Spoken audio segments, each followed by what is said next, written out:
Hi friends, Shrimata IAS and KS academy Vijayapura ಹಾಗೂ ಶ್ರೀಮಾತಾ ಸ್ಪರ್ಧಾ ತರಬೇತಿ ಕೇಂದ್ರ ಸಿಂಧಿ ಎರಡೂ ಸಂಸ್ಥೆಗಳ ಜಂಟಿಯಾಗಿ ಯೂಟ್ಯೂಬ್ ಚಾನಲನ್ನು ಸ್ಟಾರ್ಟ್ ಮಾಡಿದ್ದೀವಿ.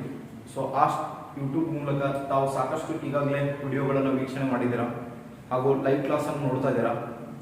ಸೊ ಅದೇ ರೀತಿ ಇವತ್ತು ಕೂಡ ಒಂದು ವಿಶೇಷವಾದ ಟಾಪಿಕ್ನೊಂದಿಗೆ ಫಿಸಿಕ್ಸ್ಗೆ ಸಂಬಂಧಿಸಿದ ಕ್ಲಾಸನ್ನು ಹೇಳ್ತಾ ಇದ್ದೀನಿ.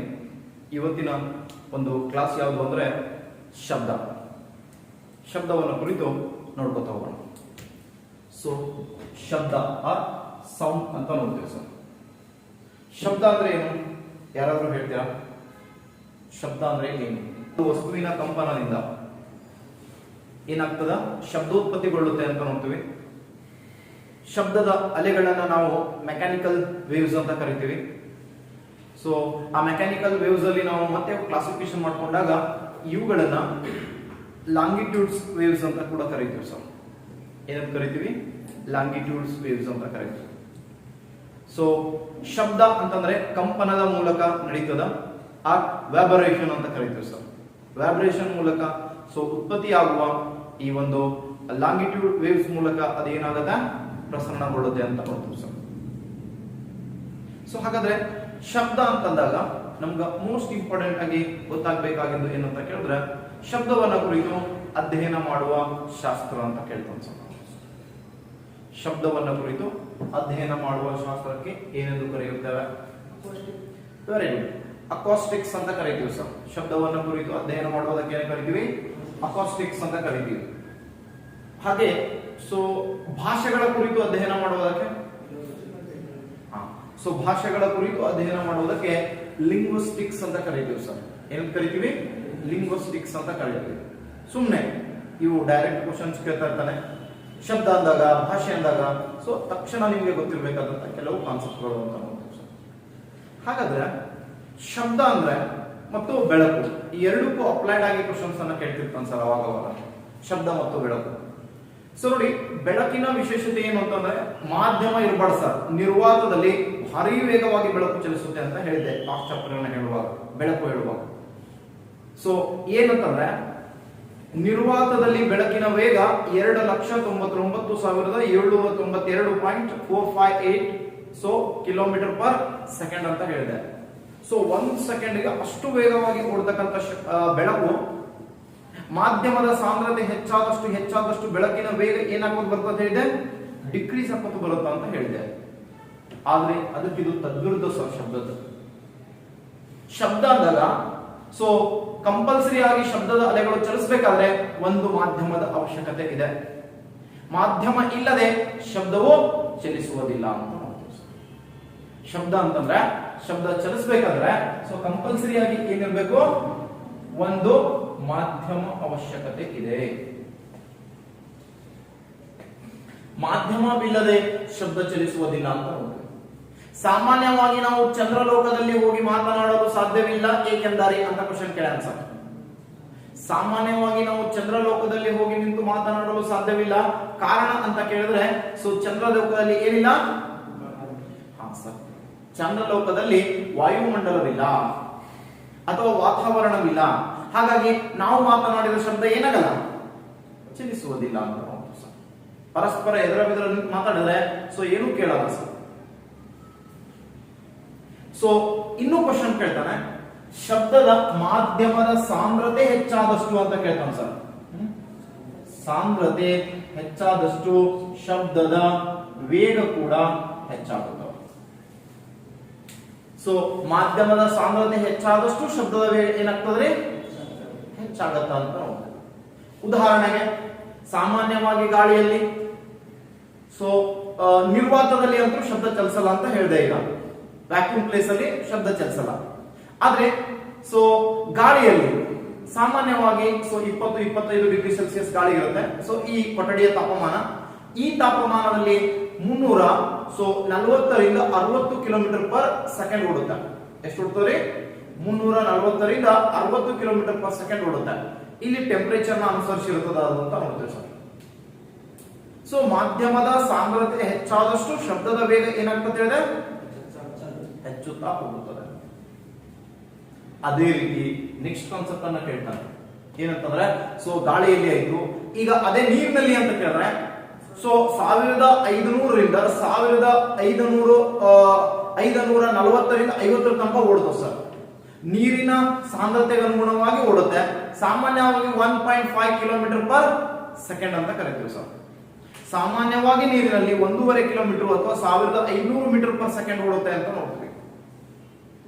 ಸೊ ನೀರಿಗಿಂತ ನಾವು ಮತ್ತೆ ಅತಿ ಹೆಚ್ಚು ಸಾಂದ್ರವಾಗಿರ್ತಕ್ಕಂಥದ್ದು ಮೆಟಲ್ಸ್ಗಳು ಅಂತ ನೋಡ್ತೀವಿ ಸರ್, ಲೋಹಗಳು.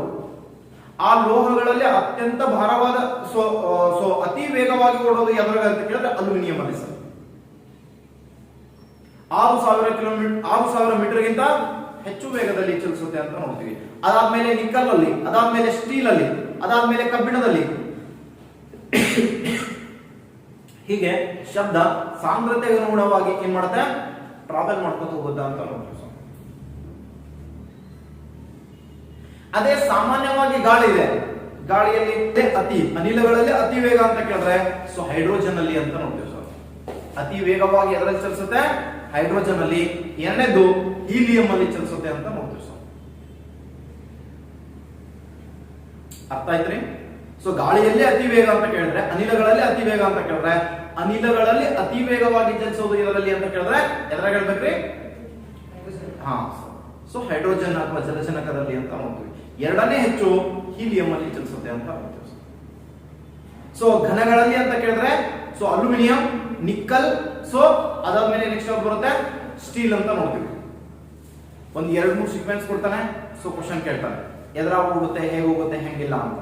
ಓಕೆ, ಸೊ ಅದೊಂದು ಚಾರ್ಟ್ ಬೇಕಂದ್ರೆ ನಿಮ್ಗೊಂದು ಚಾರ್ಟ್ ಕೂಡ ಕೊಟ್ಟಿರ್ತೀನಿ ವಿಡಿಯೋದಾಗ, ನೋಡ್ರಿ. ವಿಡಿಯೋ ಇದರಲ್ಲಿ ಒಂದು ಚಾರ್ಟ್ ಕೂಡ ಹಾಕಿರ್ತೀನಿ. ಸೊ ನೆಕ್ಸ್ಟ್ ಕಾನ್ಸೆಪ್ಟ್ ಅನ್ನು ನೋಡ್ಕೊಂಡು ಬಂದೇವಂದ್ರೆ, ನಿರ್ವಾತದಲ್ಲಂತೂ ಶಬ್ದ ಚಲಿಸಲ್ಲ ಅಂತ ಹೇಳಿದೆ. ಸಾಂದ್ರತೆ ಹೆಚ್ಚಾದಷ್ಟು ಶಬ್ದದ ವೇಗ ಹೆಚ್ಚಾಗುತ್ತೆ ಅಂತ ಹೇಳಿದೆ. ಶಬ್ದದ ಆವೃತ್ತಿಗಳು ಹೆಂಗಿರ್ತಾವ ಅಂತ ಹೇಳಿದೆ, ಶಬ್ದದ ಆವೃತ್ತಿಗಳು ನೀಳ ಅಲೆಗಳ ರೂಪದಲ್ಲಿ ಇರ್ತಾವ ಅಂತ ಹೇಳಿದೆ ಸರ್. ಯಾವ ರೀತಿ ಇರ್ತಾವ? ನೀಳ ಅಲೆಗಳಲ್ಲಿ ಇರ್ತಾವ ಅಂತ ನೋಡ್ತೀವಿ ಸರ್. ಇವು ಎಂತ ಅಲೆಗಳು ಅಂದ್ರೆ ನೀಳ ಅಲೆಗಳು ಅಂತ ನೋಡ್ತೀವಿ, ಲ್ಯಾಂಗಿಟ್ಯೂಡ್ಸ್ ಅಂತ ನೋಡ್ತೀವಿ ಸರ್. ಸೊ ಇದಾದ್ಮೇಲೆ ನೆಕ್ಸ್ಟ್ ಕಾನ್ಸೆಪ್ಟ್ ಕೇಳ್ತಾನೆ. ಸೊ 180 ಡಿಗ್ರಿ ಆರ್ 0 ಡಿಗ್ರಿ ಅಂತ ಕೇಳ್ತಾನೆ ಸರ್. 0 ಡಿಗ್ರಿಯಲ್ಲಿ ಇವು ಅಲೆಗಳು ಇರ್ತಾವ ಅಂತ ನೋಡ್ತೀವಿ. ಸೊ ಈ ಶಬ್ದದ ಆವೃತ್ತಿಗಳನ್ನ ನಾವು ಲೆಕ್ಕಾಚಾರ ಹಾಕೋದು ಎದುರಾಗಂತ ಕೇಳಿದ್ರೆ ಹರ್ಟ್ಜ್ ಮಾನದಲ್ಲಿ ಹಾಕ್ತೀವಿ ಸರ್. HZ ಆವೃತ್ತಿಗಳನ್ನ ಲೆಕ್ಕಾಚಾರ ಹಾಕೋದು ಅಂತ ಕೇಳ್ತಾನೆ ಸರ್. ಹೌದಾ? ಆವೃತ್ತಿಗಳನ್ನ ನಾವು ಹರ್ಟ್ಜ್ ಮಾನದಲ್ಲಿ, HZ ಮಾನದಲ್ಲಿ ಹೇಳ್ತೀವಿ ಸರ್. ಆವೃತ್ತಿಗಳನ್ನ ಎದುರಾಗ ಹೇಳ್ತೀವಿ, ಹರ್ಟ್ಜ್ ಮಾನದಲ್ಲಿ ಹೇಳ್ತೀವಿ. ಸೊ ಈ ಆವೃತ್ತಿಗಳಿಗೆ ಅನುಸಾರವಾಗಿ ಶಬ್ದವನ್ನ ಮತ್ತೆ 3 ವಿಧಗಳಲ್ಲಿ ವರ್ಗೀಕರಣ ಮಾಡ್ತೀವಿ. ಅದನ್ನ ನೆಕ್ಸ್ಟ್ ಹೇಳ್ತೀನಿ ಅಂತ, ಹೆಂಗ್ ವರ್ಗೀಕರಣ ಮಾಡ್ತೀವಿ, ಹೆಂಗಿಲ್ಲ, ಏನು ಎಂತು ಅಂತ. ಸೊ ಅದಾದ್ಮೇಲೆ ನೆಕ್ಸ್ಟ್ ಕಾನ್ಸೆಪ್ಟ್ ಕೇಳ್ತಾನೆ ಆವೃತ್ತಿ ಆದ್ಮೇಲೆ. ಸೊ ಶಬ್ದದ ಫ್ರೀಕ್ವೆನ್ಸಿಯನ್ನ ಕೇಳ್ತಾನೆ, ತೀವ್ರತೆ.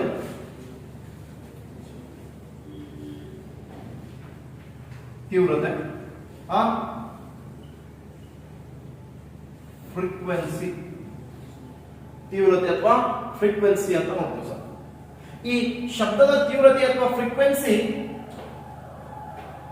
ಸೊ ಹೆಚ್ಚಿದ್ದಷ್ಟು ಶಬ್ದದ ವೇಗ ಏನಾಗ್ತದ, ಹೆಚ್ಚಾಗ್ತದ ಅಂತ ನೋಡ್ತೀವಿ ಸರ್. ಸೊ ಫ್ರೀಕ್ವೆನ್ಸಿಯನ್ನ ನಾವು ಡೆಸಿಬಲ್ ಮಾನದಲ್ಲಿ ಹೇಳ್ತೀವಿ ಸರ್. ಇದರಾಗ ಡಿಬಿ ಮಾನ ಅಂತ ನೋಡ್ತೀವಿ ಸರ್.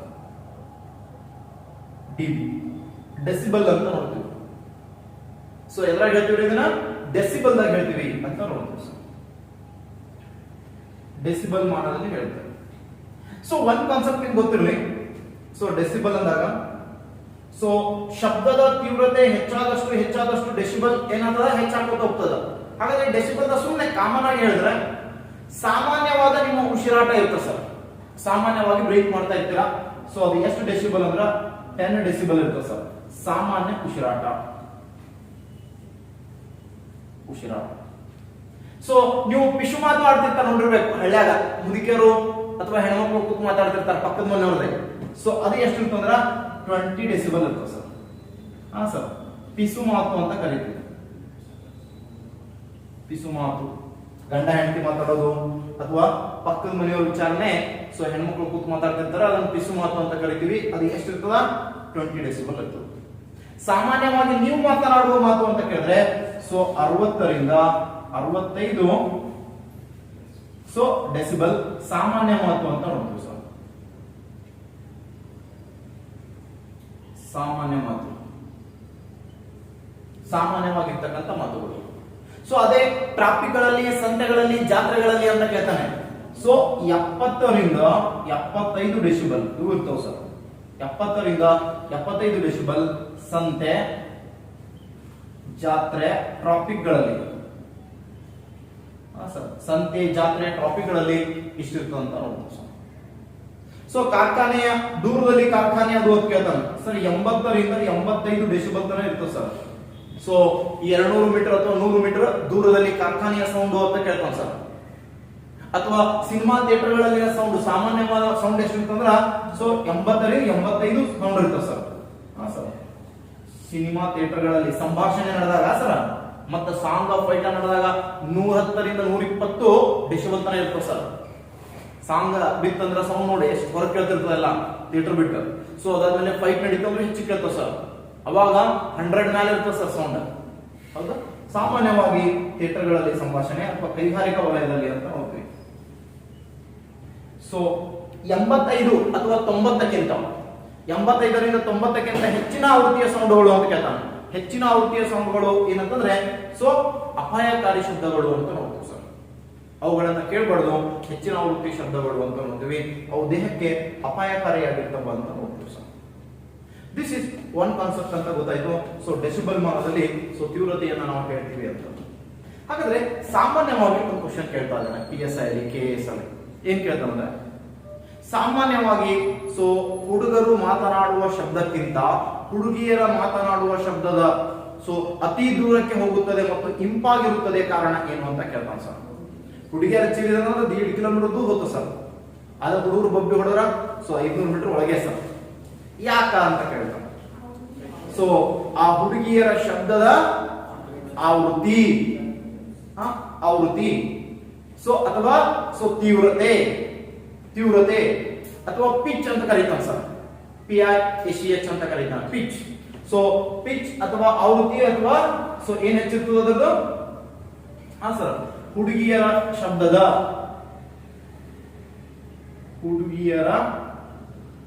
ಶಬ್ದದ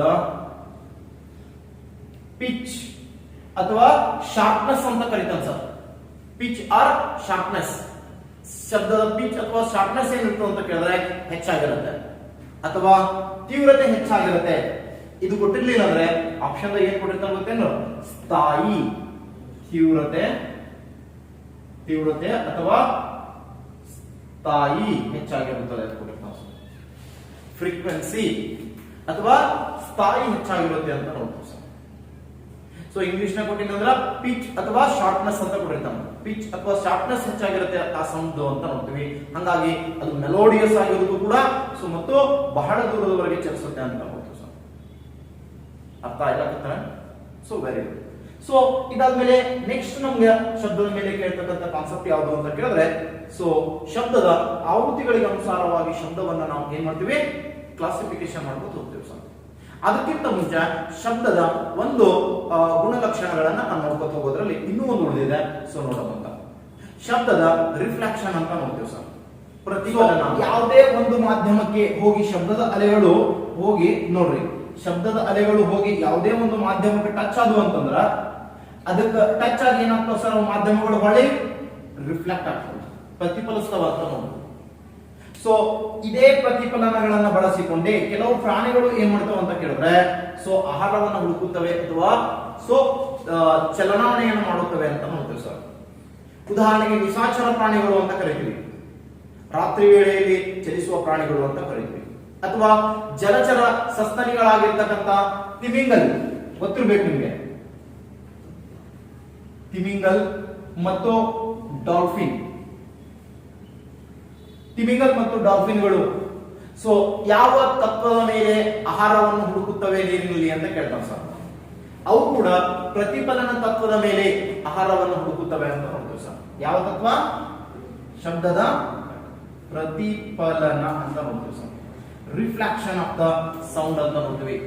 ಸೊ ಅವು ಏನ್ ಮಾಡ್ತಾವ ಸರ್ ಅಂತ ಕೇಳಿದ್ರೆ ಸೊ ಶ್ರವಣಾತೀತ ಶಬ್ದಗಳನ್ನ ಉತ್ಪತ್ತಿ ಮಾಡ್ತಾವ. ಹಂಗಂದ್ರೆ ಏನು ಅಂತ ಈಗ ನೋಡ್ತೀವಿ ಆಮೇಲೆ. ಸೊ ಶ್ರವಣಾತೀತ ಶಬ್ದಗಳನ್ನ ಅವು ಉತ್ಪತ್ತಿ ಮಾಡ್ತಾವ ಸರ್. ಯಾವಾಗ ಅವು ಶ್ರವಣಾತೀತ ಶಬ್ದಗಳನ್ನ ಉತ್ಪತ್ತಿ ಮಾಡ್ತಾವಲ್ಲ, ಸೊ ಆ ಉತ್ಪತ್ತಿ ಮಾಡಿದ ಶಬ್ದಗಳು ಮುಂದೆ ಇರ್ತಕ್ಕಂತ ಯಾವುದೋ ಒಂದು ಪ್ರಾಣಿ ಬಂದು ಹೋಯ್ತು ತಿಳ್ಕೊಂಡು ನೀರಾಗ ಅದಕ್ಕೆ ಬಡದು ರಿಫ್ಲೆಕ್ಟ್ ಆಗಿ ಬಂದ್ಬಿಡ್ತಾವ ಸರ್. ಯಾವಾಗ ಜಲ್ದಿ ರಿಫ್ಲೆಕ್ಟ್ ಆಗಿ ಬಂತು ಅಂದ್ರೆ ಆಹಾರ ಸಮೀಪ ಅದನ್ನ ಅದಕ್ಕೆ ಅವ ಪಟ್ಟನೆ ಅಷ್ಟು ದೂರ ಹೋಗಿ ಅದನ್ನ ತಿಂದ್ಬಿಡ್ತಾವ ಸರ್. ಸೊ ಯಾವತ್ತೂ ಸೋಂಬೇರಿಗಳು ಸರ್, ಇವು ಬಹಳ ಚಲ್ಸಲ್ಲ, ಬಹಳ ದೂರದವರೆಗೆ ವಲಸೆ ಹೋಗಲಿವು. ಇವು ಇದ್ದಲ್ಲಿಗೆ ಆಹಾರ ಬರ್ಬೇಕು, ಹಂಗ ಹುಡುಕಾಡ್ಕೊಂಡು ಕೂತಿರ್ತಾವ. ಸೊ ಯಾವಾಗ ಬರ್ತದೆ ನೋಡು ಅವತ್ತಿನ ಕೂತ್ಬಿಡ್ತಾವ ಸರ್. ಅರ್ಥ ಆಯ್ತು ಅನ್ಕೊಂಡೇನಿ. ಯಾವ ಪ್ರಾಣಿಗಳು, ಯಾವ ಜಲಚರ ಪ್ರಾಣಿಗಳು ಆಹಾರವನ್ನು ಹುಡುಕಲು ಪ್ರತಿಫಲನ ತತ್ವವನ್ನು ಅನುಸರಿಸುತ್ತವೆ ಅಂತ ಕೇಳಿದ್ರೆ ತಿಮಿಂಗಲ ಮತ್ತು ಡಾಲ್ಫಿನ್ಗಳು. ಯಾವ ಯಾವ ಶಬ್ದದ ಅಲೆಗಳನ್ನು ಬಳಸುತ್ತವೆ ಅಂತ ಕೇಳಿದ್ರೆ ಶ್ರವಣಾತೀತ ಅಲೆಗಳು ಅಂತ ನೋಡ್ತೀವಿ ಸರ್. ಅಲ್ಟ್ರಾಸಾನಿಕ್ ಸೌಂಡ್ಸ್ ಅಂತ ನೋಡ್ತೀವಿ. ಸೊ ಅಲ್ಟ್ರಾಸಾನಿಕ್ ಸೌಂಡ್ಸ್ ಅನ್ನ ಇವು ಬಳಸ್ತಾವ ಅಂತ ನೋಡ್ತೀವಿ. ಸೊ ನೆಕ್ಸ್ಟ್ ಕಾನ್ಸೆಪ್ಟ್ ನಾವು ನೋಡ್ಕೊಂಡು ಬರ್ತಾನೆ. ಸೊ ಇದೇ ಪ್ರತಿಫಲನ ತತ್ವಕ್ಕನುಸಾರವಾಗಿ ಬಾವಲಿಗಳು ಕೂಡ ಚಲಿಸುತ್ತವೆ ಅಂತ ನೋಡ್ತೀವಿ ಸರ್. ಬಾವಲಿಗಳು ಕೂಡ ಸೊ ಶ್ರವಣಾತೀತ ತರಂಗಗಳನ್ನು ಬಳಸಿಕೊಂಡು, ಈ ಶ್ರವಣಾತೀತ ತರಂಗಗಳನ್ನು ಬಳಸಿಕೊಂಡೇ ಬಾವಲಿಗಳು ಕೂಡ ಚಲಿಸುತ್ತವೆ. ಬಾವಲಿ. ಸೊ ಬಾವಲಿ ಅಂತ ಗೊತ್ತಿರಬೇಕು. ಹಾರಾಡುವ ಏಕೈಕ ಸಸ್ತನಿ ಅಂತ ಕೇಳಿದ್ರೆ ಬಾವಲಿ ಸರ್. ಜಲಚರದಲ್ಲಿರುವ ಸಸ್ತನಿಗಳು ಅಂತ ಕೇಳಿದ್ರೆ ತಿಮಿಂಗಲ್ ಮತ್ತು ಡಾಲ್ಫಿನ್ಗಳು. ಸಸ್ತನಿಗಳು ಅಂದಾಗ ಬಯಾಲಜಿಯನ್ನು ಓದುವಾಗ ನೋಡಿರ್ತೀರಿ, ಸ್ತನಗಳ ಮೂಲಕ ಮರಿಗಳಿಗೆ ಹಾಲನ್ನು ಉಣಿಸುವ ಪ್ರಾಣಿಗಳನ್ನ ನಾವು ಸಸ್ತನಿಗಳು ಎಂದು ಕರೆಯುತ್ತೇವೆ. So that's okay. ಇಲ್ಲಿ ಶ್ರವಣಾತೀತ ನೋಡು, ಶ್ರವಣಾತೀತ ತರಂಗಗಳು ಅಂತ ಕರಿತೀವಲ್ಲ. ಸೊ ಶ್ರವಣಾತೀತ ತರಂಗಗಳನ್ನು ಬಳಸಿಕೊಂಡೇ ಇವುಗಳು ಕಾರ್ಯನಿರ್ವಹಿಸುತ್ತವೆ, ಚಲಿಸುತ್ತವೆ, ಆಹಾರವನ್ನು ಹುಡುಕುತ್ತವೆ ಅಂತ ನೋಡ್ತೀವಿ ಸರ್. ಚಲಿಸೋದಾಗ್ಲಿ ಆಹಾರ ಹುಡುಕೋದಾಗ್ಲಿ ಅದೇ ಒಂದು ಕಾನ್ಸೆಪ್ಟ್ ಇಟ್ಕೊಂಡು ಮಾಡಬೇಕು ಅಂತ ನೋಡ್ತೀವಿ ಸರ್. ಬಾವಲಿಗಳಿಗೆ ಅಂತ ಕೇಳ್ತಾನ, ಕಣ್ಣು ಕಾಣುವುದಿಲ್ಲ, ಹಾಗಾದ್ರೆ ಹೆಂಗ ತಿರುಗಾಟೋದು ಆಹಾರ ಸರ್ಚ್ ಮಾಡ್ತಾವ ಅಂತ ಕೇಳಿದ್ರೆ ಶ್ರವಣಾತೀತ ತರಂಗಗಳನ್ನು ಬಳಸಿಕೊಂಡು. ಬಾವಲಿಗಳಿಗೆ ರಾತ್ರಿ ಚಲಿಸುತ್ತವೆ, ಕಾರಣ ಎಂದರೆ ರಾತ್ರಿ ಕಣ್ಣು ಕಾಣ್ತಾವ ಅಂತ ಕೊಟ್ಟಿರ್ತಾನೆ ಆಪ್ಷನ್ದಾಗ.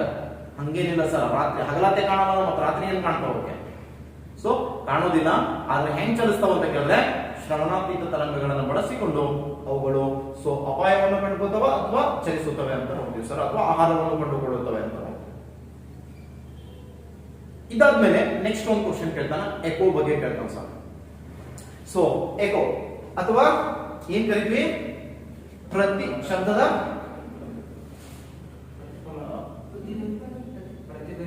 ಪ್ರತಿಧ್ವನಿ ಅಂತ ಕರಿತೀವಿ ಸರ್. ಪ್ರತಿಧ್ವನಿ ಅಥವಾ ಎಕೋ ಅಂತ ಕರಿತೀವಿ. ಪ್ರತಿಧ್ವನಿ ಅಥವಾ ಎಕೋ. ಸೊ ಪ್ರತಿಧ್ವನಿ ಅಥವಾ ಎಕೋ ಹೇಗಾಗುತ್ತೆ ಅಂತ ಕೇಳಿದ್ರೆ ಶಬ್ದದ ಪ್ರತಿಫಲನ ತತ್ವದ ಮೇಲೆ ಎಕೋ ಆಗ್ತದ ಅಂತ ನೋಡ್ತೀವಿ ಸರ್. ಶಬ್ದದ ಪ್ರತಿಫಲನ ತತ್ವದ ಮೇಲೆ ಎಕೋ ಆಗ್ತದ ಅಥವಾ ಸೊ ಪ್ರತಿಫಲಿಸ್ತದ ಅಂತ ನೋಡ್ತೀವಿ ಸರ್. ಎಕೋ ಅಥವಾ ಸೊ ಪ್ರತಿಫಲನ ಅಂತ ಕರಿತೀವಿ. ಸೊ ಈ ಪ್ರತಿಫಲನ ನಡೆಯೋದೇ ಯಾವುದು, ಪ್ರತಿಧ್ವನಿ ನಡೆಯೋದೇ ಸೊ ಪ್ರತಿಫಲನ ತತ್ವದ ಮೇಲೆ ಅಂತ ನೋಡ್ತೀವಿ. ಹಾಗಾದ್ರೆ ಶಬ್ದ ನೋಡ್ರಿ, ಶಬ್ದ ಎಷ್ಟು ಸೆಕೆಂಡುಗಳವರೆಗೆ, ಈಗ ನಾವು ಮಾತಾಡತ್ತೀವಿ ನೀವು ಕೇಳತ್ತೀವಿ. ಸೊ ನಾವು ಮಾತಾಡೋ ಶಬ್ದ ಎಷ್ಟು ಸೆಕೆಂಡ್ಗಳವರೆಗೆ ನಿಮ್ ಕಿವಿಯಾಗಿರ್ತದ ಅಂತ ಕೇಳ್ತಾನ. 0.1 ಸೆಕೆಂಡ್ ಸರ್. 0.1 ಸೆಕೆಂಡ್ ವರೆಗೆ ಶಬ್ದ ಏನಿರ್ತದ ಹಿಂಗ ಕೊಟ್ಟಿರ್ತಾನ ಅಥವಾ 1/10 ಸೆಕೆಂಡ್ ಅಂತ ಕೊಟ್ಟಿರ್ತಾನ. ಎರಡು ಸರಿ ಸರ್. ನಾನು ಮಾತನಾಡುವ ಶಬ್ದ ನಿಮ್ಮ ಕಿವಿಯಲ್ಲಿ ಇರೋದು ಎಷ್ಟು ತನಕ ಅಂತ ಕೇಳಿದ್ರೆ 0.1 ಸೆಕೆಂಡ್ ಅಥವಾ ಸೊ 1/10 ಸೆಕೆಂಡ್ ಅಂತ ಕೊಟ್ಟಿರ್ತಾನ. ಇಷ್ಟು ತನಕ ಮಾತ್ರ ನಾನು ಮಾತಾಡಿದ ಶಬ್ದ ನಿಮ್ ಕಿವಿಯಾಗಿ ಇರ್ತದ. ಆಮೇಲೆ ಶಬ್ದ ಏನಾಗ್ಬಿಡ್ತದ ಸರ್, ಕಿವಿಯಂದು ಅಳಿಕ್ ಹೋಗ್ಬಿಡ್ತದ. ಸೊ ಮತ್ತೊಂದು ಶಬ್ದ ಮಾತಾಡ್ತೀನಿ ನೋಡ್ರಿ, ಅದು ನಿಮ್ ಕಿವಿಯಾಗ ಮೂಡ್ತದ. ಅರ್ಥ ಆಗತ್ತದ್ರಿ?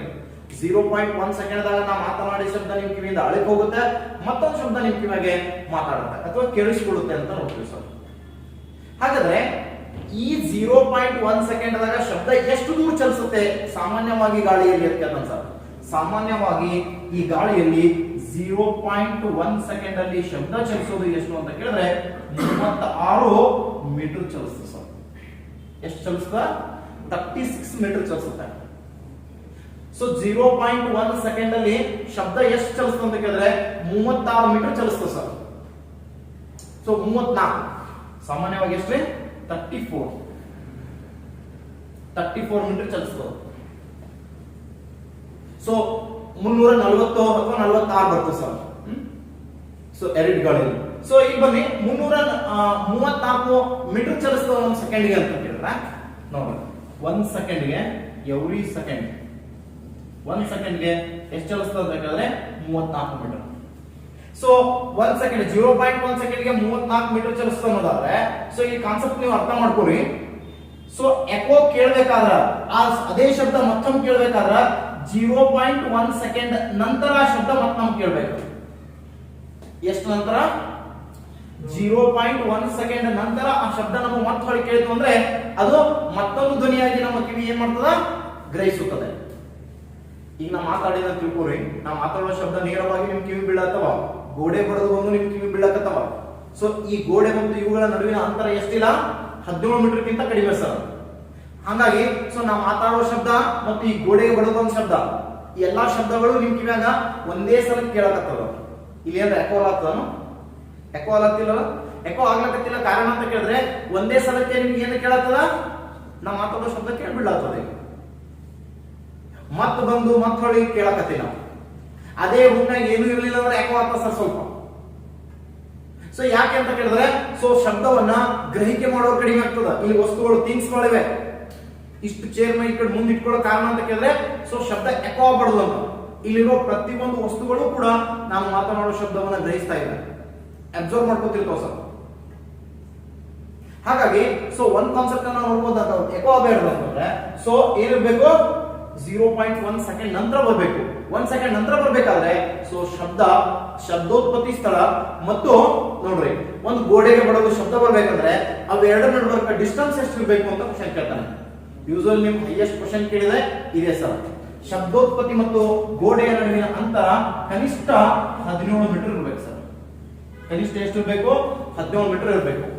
17 ಮೀಟರ್ ಇದ್ರೆ ಏನಾಗ್ತದೆ ನೋಡ್ರಿ, ನಾ ಇಲ್ಲಿ ನಿಂತೀನಿ ಅಂತ ತಿಳ್ಕೊರಿ. ಸೊ ನಾನು ಮಾತಾಡತ್ತೀನಿ. ಸೊ ಇಲ್ಲಿ ಗೋಡೆ ಸರ್ 17 ಮೀಟರ್ ನಂತರ ಈ ನಾನು ಮಾತನಾಡಿದ ಶಬ್ದ ಹೋಗಿ ಗೋಡೆ ಬಡಿದ್ರು, ಹೌದಾ? 17 ಮೀಟರ್ ಆಯ್ತು ಹೋರಾಟ. ಮತ್ತೆ ಹೊಳೆ ಪ್ರತಿಫಲನೆ ಆಗಿ ಬರ್ಬೇಕಲ್ಲ ಸರ್, ಅವು ಬರ್ಬೇಕಾನೆ, ರಿಫ್ಲೆಕ್ಷನ್ ಆಗಿ ಬರ್ಬೇಕಾನೆ. ಸೊ ರಿಫ್ಲೆಕ್ಷನ್ ಆಗಿ ಮತ್ತೆ ಹೊಳೆ ಬರ್ತದೆ ನಮ್ಮಲ್ಲಿ. ಆ ಶಬ್ದ ಏನಾಗ್ತದ? ರಿಫ್ಲೆಕ್ಷನ್ ಆಗಿ ಹೊಳೆ ಬರ್ತದೆ. ಹೋಗ್ಲಾಕ್ 17 ಮೀಟರ್, ಬರ್ಲಾಕ್ 17 ಮೀಟರ್, ಎಷ್ಟಾಯ್ತು? 34 ಮೀಟರ್ ಆಯ್ತಾ? ಸೊ ಅದು ಹೋಗಿ ಬರೋಷ್ಟ್ರೊಳಗೆ ನಮ್ಮ ಕಿವಿಯಾಗ ಶಬ್ದ ಏನಾಗಿರ್ತದ? ಅದು ಅಳಿಕ್ ಹೋಗಿರ್ತದ. ನಾನೀಗ ಹಲೋ ಅಂದೇನ ಅಂತ ತಿಳ್ಕೊಬೇಕು. ಈಗ ಎಲ್ಲರಿಗೂ ಹಲೋ ಅಂತ ಕೇಳ್ಯಾರ. ಸೊ ಆ ಶಬ್ದ ಹೋಗಿ 17 ಮೀಟರ್ ದೂರ ಇರ್ತಕ್ಕಂಥ ಗೋಡೆಗೆ ಬಡದು ಹೊಳೆ ಬರೋಷ್ಟ್ರೊಳಗೆ ನಮ್ಮ ಕಿವಿಯಾಗ ಶಬ್ದ ಏನಾಗಿರ್ತದ? ಅದು ಅಳಿಕ್ ಹೋಗಿರ್ತದ. ಅವಾಗ ಮತ್ತೆ ಹೊಳೆ ಬಂದು ಅದು ಕೇಳ್ತದ ಸರ್ ನಮಗೆ. ಅದೇ ಶಬ್ದ ನಾನು ಆಗ್ಲೇ ಉತ್ಪತ್ತಿ ಮಾಡಿದ ಹಲೋ ಶಬ್ದನೇ ಮತ್ತೆ ಹೊಳೆ ಬಂದು ಕೇಳ್ತದ. ಅದು ಕೇಳ್ತು ಅಂದ್ರೆ ಸೊ ಅವಾಗ ನಾವು ಅದು ಮತ್ತೊಂದು ಶಬ್ದ ಅಂತ ತಿಳ್ಕೊತೀವಿ. ನಮ್ ಕಿವಿ ಏನ್ ಮಾಡ್ತದ? ಮತ್ತೊಂದು ಶಬ್ದ ಅಂತ ರಿಸೀವ್ ಮಾಡ್ಕೊಳ್ಳುತ್ತ. ಆದ್ರೆ ಆ ಶಬ್ದ ಯಾವುದು ಅಂದ್ರೆ ಅದು ಮೊದಲಿನ ಶಬ್ದದ ಪುನರುತ್ಪಾದನೆ ಆಗಿರುತ್ತೆ ಅಥವಾ ಪ್ರತಿಧ್ವನಿ ಆಗಿರುತ್ತೆ ಅಂತ ನೋಡ್ತೀವಿ ಸರ್. ಸೊ ಹಾಗಾಗಿ ನಮ್ಮ ಕ್ವಶನ್ ಎರಡು ರೀತಿ ಕೇಳಿದಾನೆ. KS ಹೋದ್ರೆ ಸೊ ಇದು ಕೇಳ ಸರ್ 30 ಎಷ್ಟು ಮೀಟರ್ ಡಿಸ್ಟೆನ್ಸ್ ಇರ್ಬೇಕಾಗತ್ತೆ ಅಂತ ಕೇಳ್ತಾನ. 17 ಮೀಟರ್ ಡಿಸ್ಟೆನ್ಸ್ ಇರಬೇಕು. ಎಷ್ಟು ಮೀಟರ್ ಶಬ್ದ ಚಲಿಸಿ ಬಂದಿರ್ತದೆ ಅಂತ ಕೇಳ್ತಾನ ಸರ್. ಟ್ರಾವೆಲ್ ಎಷ್ಟು ಮೀಟರ್ ಮಾಡಿರ್ತದೆ ಅಂತ ಕೇಳ್ತಾನ. ಆ ಟ್ರಾವೆಲ್ ಮಾಡಿದ್ದು ಅಂತ ಕೇಳಿದ್ರೆ ಸೊ 34 ಮೀಟರ್ ಟ್ರಾವೆಲ್ ಮಾಡೋದು. ಸೊ ಹೆಂಗ್ ಅಪ್ಲೈಡ್ ಕೇಳಿದ್ರು ಕ್ವಶನ್ ನೀವು ಆನ್ಸರ್ ಹಾಕ್ಲೇಬೇಕು. ಆ ರೀತಿ ಕಾನ್ಸೆಪ್ಟ್ ಅನ್ನು ನಿಮಗೆ ಕ್ಲಿಯರ್ ಆಗಿ ಕೊಟ್ಟು ಹೇಳಿದ್ದೀನಿ ಸರ್. ಹಾಗಾದ್ರೆ ಒಂದು ಕ್ವಶನ್ ಕೇಳ್ತಾನೆ. ಏನ್ ಕೇಳ್ತಾನೆ ಅಂದ್ರೆ ಕ್ರಿಕೆಟ್ ಬ್ಯಾಟ್ ಮೇಲೆ ಕೇಳ್ತಾನೆ ಸರ್. ಸೊ ಒಬ್ಬ ವ್ಯಕ್ತಿ ಬ್ಯಾಟ್ಸ್ಮನ್ ಏನಂದ್ರೆ ಬಾಲ್ಗೆ ಹೊಡೆದ ಎಷ್ಟು ಸೆಕೆಂಡುಗಳಲ್ಲಿ ನಿಂತಿರುವ ಅಂಪೈರ್ಗೆ ಗೊತ್ತಾಗತ್ತ ಅಂತ ಕೇಳ್ತಾನೆ ಸರ್.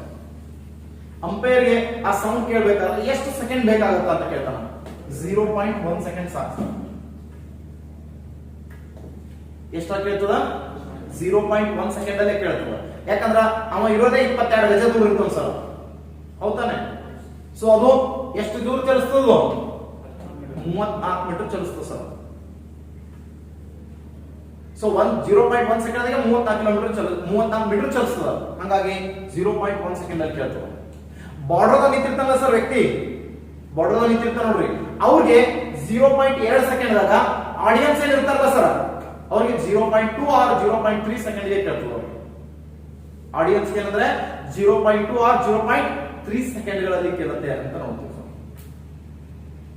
ಇಲ್ಲಿ ಇದು ಕಟ್ ಅಂತಂದ್ರೆ ಸೊ ಅಲ್ಲಿಂದ ಕೇಳಕ ಲೇಟ್ ಆಗ್ತದೆ ಸರ್ ಸ್ವಲ್ಪ. ಸೊ ಅರ್ಥ ಆಯ್ತು ಅನ್ಕೊಂಡಿನಿ. I hope this one. So ಇದು ಬಿಟ್ರೆ ನಮ್ಗೆ ಇನ್ನೊಂದ್ ತರ ಅಪ್ಲೈಡ್ ಅಲ್ಲಿ ಕ್ವಶನ್ ಕೇಳ್ತಿರ್ತಾನೆ, ಯಾವುದು ಅಂದ್ರೆ ಮಿಂಚು ಮತ್ತು ಗುಡುಗುಗಳ ಬಗ್ಗೆ. ನಾನು ಆಗ್ಲೇನೆ ಹೇಳ್ಬೇಕಿತ್ತದು. ಸೊ ಮಿಂಚು ಮತ್ತು ಗುಡುಗಿನ ಬಗ್ಗೆ ಅದ್ರ ರಿಫ್ಲೆಕ್ಷನ್ ಬಂದಾಗ, ಸೊ ಇದನ್ನ ಹೇಳಿದ ಮೇಲೆ ನಿಮ್ಗೆ ಅರ್ಥ ಆಗುತ್ತೆ ಅಂತ ಅನ್ಕೊಂಡಿದೀನಿ. ಎರಡು ಮೋಡಗಳ ನಡುವೆ ಘರ್ಷಣೆ ಉಂಟಾಯಿತು ಅಂತ ತಿಳ್ಕೋರಿ, ಅಥವಾ ಎರಡು ಮೋಡಗಳು ಚಲಿಸುವಾಗ ನಡುವೆ ಇರುವ ಗಾಳಿಯ ಮಧ್ಯೆ ಘರ್ಷಣೆ ಆಗ್ತದೆ ಸರ್. ಆ ಘರ್ಷಣೆಯಿಂದ ಸ್ಥಾಯಿಯ ವಿದ್ಯುತ್ತಿನ ವಿಸರ್ಜನೆ ಜೊತೆಗೆ ಶಬ್ದೋತ್ಪತ್ತಿ ಕೂಡ ಆಗುತ್ತೆ. ಸ್ಥಾಯಿಯ ವಿದ್ಯುತ್ತಿನ ವಿಸರ್ಜನೆಯ ಜೊತೆಗೆ ಏನಾಗ್ತದ, ಶಬ್ದೋತ್ಪತ್ತಿ ಆಗುತ್ತೆ. ಅಲ್ಲಿ ಉತ್ಪತ್ತಿಯಾಗುವ ಸ್ಥಾಯಿಯ ವಿದ್ಯುತ್ತಿನ ರೂಪವೇ ಮಿಂಚಾಗಿ ಕಾಣುತ್ತೆ, ಬೆಳಕಾಗಿ ಹೊರಬರುತ್ತೆ. ಅಲ್ಲಿ ನಡೆಯುವ ಘರ್ಷಣೆನೇ ಶಬ್ದವಾಗಿ ಹೊರಬರುತ್ತೆ. ಹಾಗಾದ್ರೆ ಸೊ ಮಿಂಚು ಕಂಡ ನಂತರದಲ್ಲಿ ಶಬ್ದ ಕೇಳ್ತಿರ್ತ ಸರ್. ಮಿಂಚು ಕಂಡ ನಂತರ ಶಬ್ದ ಕೇಳುತ್ತೆ, ಕಾರಣ ಏನು ಅಂತ ಕ್ವಶನ್ ಕೇಳಿದಾನೆ. ಕಾರಣ ಅಂತ ಕೇಳಿದ್ರೆ ಬೆಳಕಿನ ವೇಗ ಗಾಳಿಯಲ್ಲಿ 3 ಲಕ್ಷ ಕಿಲೋಮೀಟರ್ ಪರ್ ಸೆಕೆಂಡ್, ಶಬ್ದದ ವೇಗ 340ರಿಂದ 60 ಮೀಟರ್ ಪರ್ ಸೆಕೆಂಡ್ ಅಂತ ನೋಡ್ತೀವಿ ಸರ್.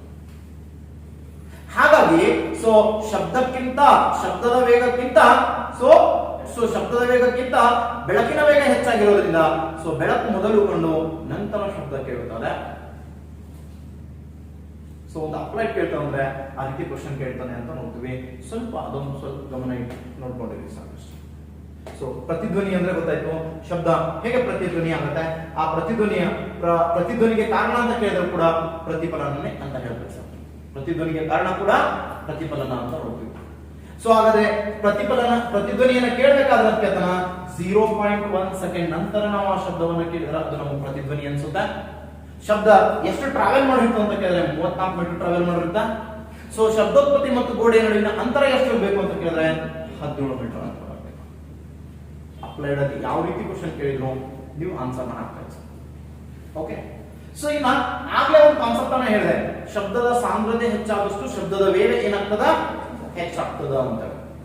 ಸೊ ಇದಕ್ಕೊಂದು ಅಪ್ಲೈಡ್ ಅಲ್ಲಿ ಸುಮ್ಮನೆ ಒಂದು ಕ್ವಶನ್ ನೋಡಿ ಸರ್, ಯಾವುದು ಅಂತ ಕೇಳಿದ್ರೆ ನೋಡಿರ್ಬೇಕು ನೀವು. ಮುಂಜಾನೆ ಸ್ವಲ್ಪ ಮಾತಾಡಿದ್ರು ಕೂಡ ಬಹಳ ದೂರ ತನಕ ಕೇಳ್ತಿರ್ತೀವಿ ಸರ್, ಅಥವಾ ರಾತ್ರಿ ವೇಳೆ ಸೊ ನಿಮ್ ಮನೆಯಲ್ಲಿ ಹಾಕಿರ್ತಕ್ಕಂತ ಗಡಿಯಾರದ ಸೌಂಡ್ ಏನಿರ್ತದೆ ನೋಡ್ರಿ, ನೀವು ಮಕ್ಕೊಂಡಿದ್ರೆ ಅದೇ ಸೌಂಡ್ ಕೇಳಿ ಅನ್ಸ್ತಿರ್ತೀವಿ ನೋಡ್ರಿ. ಠಾಕ್ ಠಾಕ್ ಠಾಕ್ ಠಾಕ್ ಕೇಳ್ತಿರ್ತೇನಿಲ್ಲ, ಗಡಿಯಾರದ ಸೌಂಡ್ ಕೇಳಿರೇನಿಲ್ಲ ರಾತ್ರಿ ಒಮ್ಮೆ ಕೇಳಿರಿ. ಸೊ ಯಾಕೆ ಅಷ್ಟೊಂದು ಸೌಂಡ್ ಆಗ್ತಿರ್ತದ ರಾತ್ರಿ ವೇಳೆ? ಸೊ ಏನಂತ ಕೇಳ್ತಾನ, ಸೊ ಗಾಳಿ ಅತಿ ಹೆಚ್ಚು ಸಾಂದ್ರತೆಯಿಂದ ಕೂಡಿರುತ್ತದೆ ಅಂತ. ಯಾವಾಗ ತಂಪು ಹೆಚ್ಚಿರುತ್ತಲ್ಲ ಗಾಳಿಯ ಡೆನ್ಸಿಟಿ ಕೂಡ ಹೆಚ್ಚಿರುತ್ತೆ ಸರ್ ಅದ್ರಾಗ. ಸೊ ಗಾಳಿಯ ಡೆನ್ಸಿಟಿ ಕೂಡ ಹೆಚ್ಚಾಗಿರೋದ್ರಿಂದ ತಂಪು ಗಾಳಿಯಲ್ಲಿ ಸೊ ಮುಂಜಾನೆ ಮತ್ತು ರಾತ್ರಿ ವೇಳೆಯಲ್ಲಿ ಸೊ ವಾತಾವರಣದಲ್ಲಿ ನೀರಿನ ಕಣಗಳ ಸಂಖ್ಯೆ ಹೆಚ್ಚಿರ್ತಾವ. So water vapours are molecules ಗಳ ಸಂಖ್ಯೆ ಹೆಚ್ಚಿರ್ತದೆ. ಸೊ ಹಾಗಾಗಿ ಸೊ ಮಾಲಿಕ್ಯೂಲ್ಸ್ ಗಳ ಸಂಖ್ಯೆ ಹೆಚ್ಚಿರೋದ್ರಿಂದ ವಾತಾವರಣ ಬಹಳ ಡೆನ್ಸಿಟಿ ಆಗಿರ್ತದ, ಹಂಗಾಗಿ ಶಬ್ದದ ವೇಗ ಬಹಳ ಇರ್ತದೆ ಸರ್. ನೀವು ಸ್ವಲ್ಪ ಮಾತಾಡಿರೋ ತಿಳ್ಕೊ ರಾತ್ರಿ ಬಾದೂರ್ ಹೋಗ್ತದ, ಬಾದೂರ್ ಚಲಿಸ್ತದ. ನಶಿಕಿನ ಜಾವದಲ್ಲಿ ನೀವು ಸ್ವಲ್ಪ ಮಾತಾಡಿದ್ರು ಬಹಳ ದೂರದವರೆಗೆ ಚಲಿಸುತ್ತೆ. ಕಾರಣ ಅಂತ ಕೇಳಿದ್ರೆ ಮಾಧ್ಯಮದ ಸಾಂದ್ರತೆ ಹೆಚ್ಚಾದಷ್ಟು ಶಬ್ದದ ವೇಗ ಏನಾಗುತ್ತೆ, ಹೆಚ್ಚಾಗುತ್ತೆ ಅಂತ. ಅದಕ್ಕೆ ಅಪ್ಲೈಡ್ ಆಗಿರ್ತಕ್ಕಂಥ ಒಂದಿಷ್ಟು ಕಾನ್ಸೆಪ್ಟ್ ಗಳನ್ನ ನಾಳೆ ಟೆಸ್ಟ್ ಅಲ್ಲಿ ಹಾಕ್ತೇನೆ ಸರ್. ಸೊ ಇಫ್ ಪಾಸಿಬಲ್ ಇವತ್ತು ಸಾಯಂಕಾಲ ತಗೋಬೇಕಂತಿದೆ, ಆಗಲ್ಲ ಸರ್. ಸೊ ಚಲೋ ತೆಗೆಯೋಣ, ವೇಟೆಡ್ ತೆಗೆಯೋಣ ಅಂತ ಒಂದು 80 ಮಾರ್ಕ್ಸ್ ಟೆಸ್ಟ್ ಆಗ್ತದೆ ಸರ್. ಸೊ ಹಾಗಾಗಿ ಒಂದು 80 ಮಾರ್ಕ್ಸ್ ಇಂದ ಟೆಸ್ಟ್ ಆಗೋದ್ರಿಂದ ಅದನ್ನ ನಾಳೆ ಮಾರ್ನಿಂಗ್ ತಗೋತೀನಿ ಬೇಕಂದ್ರೆ. ಸೊ ಈವ್ನಿಂಗ್ ಬೇಕಾದ್ರೆ ಕ್ಲಾಸ್ ತಗೋತೀನಿ ಸರ್. ನಾಳೆ ಮಾರ್ನಿಂಗ್ ಟೆಸ್ಟ್ ತಗೋತೀನಿ ನೋಡ್ರಿ. ಇಲ್ಲಿ ತನಕ ಏನೇನು ಘಟಕ ಆಗ್ಯಾವ ಅಷ್ಟು ಕುರಿದು ಆ ಟೆಸ್ಟ್ ಅಲ್ಲಿ ಇರುತ್ತೆ. ಓಕೆ, ಸೊ ನೆಕ್ಸ್ಟ್ ಕಾನ್ಸೆಪ್ಟ್ ಅನ್ನ ನೋಡ್ಕೊಂಡು ಬರೋಣ. ಯಾವುದು ಅಂತ ಕೇಳಿದ್ರೆ ಶಬ್ದದ ಆವೃತ್ತಿಗಳಿಗೆ ಅನುಸಾರವಾಗಿ ಶಬ್ದವನ್ನ ವರ್ಗೀಕರಣ ಮಾಡ್ಕೊಂಡು ಹೋಗೋಣ ಅಂತ. ಸೊ ಆವೃತ್ತಿಗಳಿಗೆ ಅನುಸಾರವಾಗಿ ಶಬ್ದವನ್ನ ನಾವು ವರ್ಗೀಕರಣ ಮಾಡ್ಕೊಳ್ಳೋದಾದ್ರೆ ಸೊ ಇಲ್ಲಿ ಶಬ್ದವನ್ನ ನಾವು ಪ್ರಮುಖವಾಗಿ 3 ರೀತಿಯಲ್ಲಿ ವರ್ಗೀಕರಣ ಮಾಡಬಹುದು ಸರ್.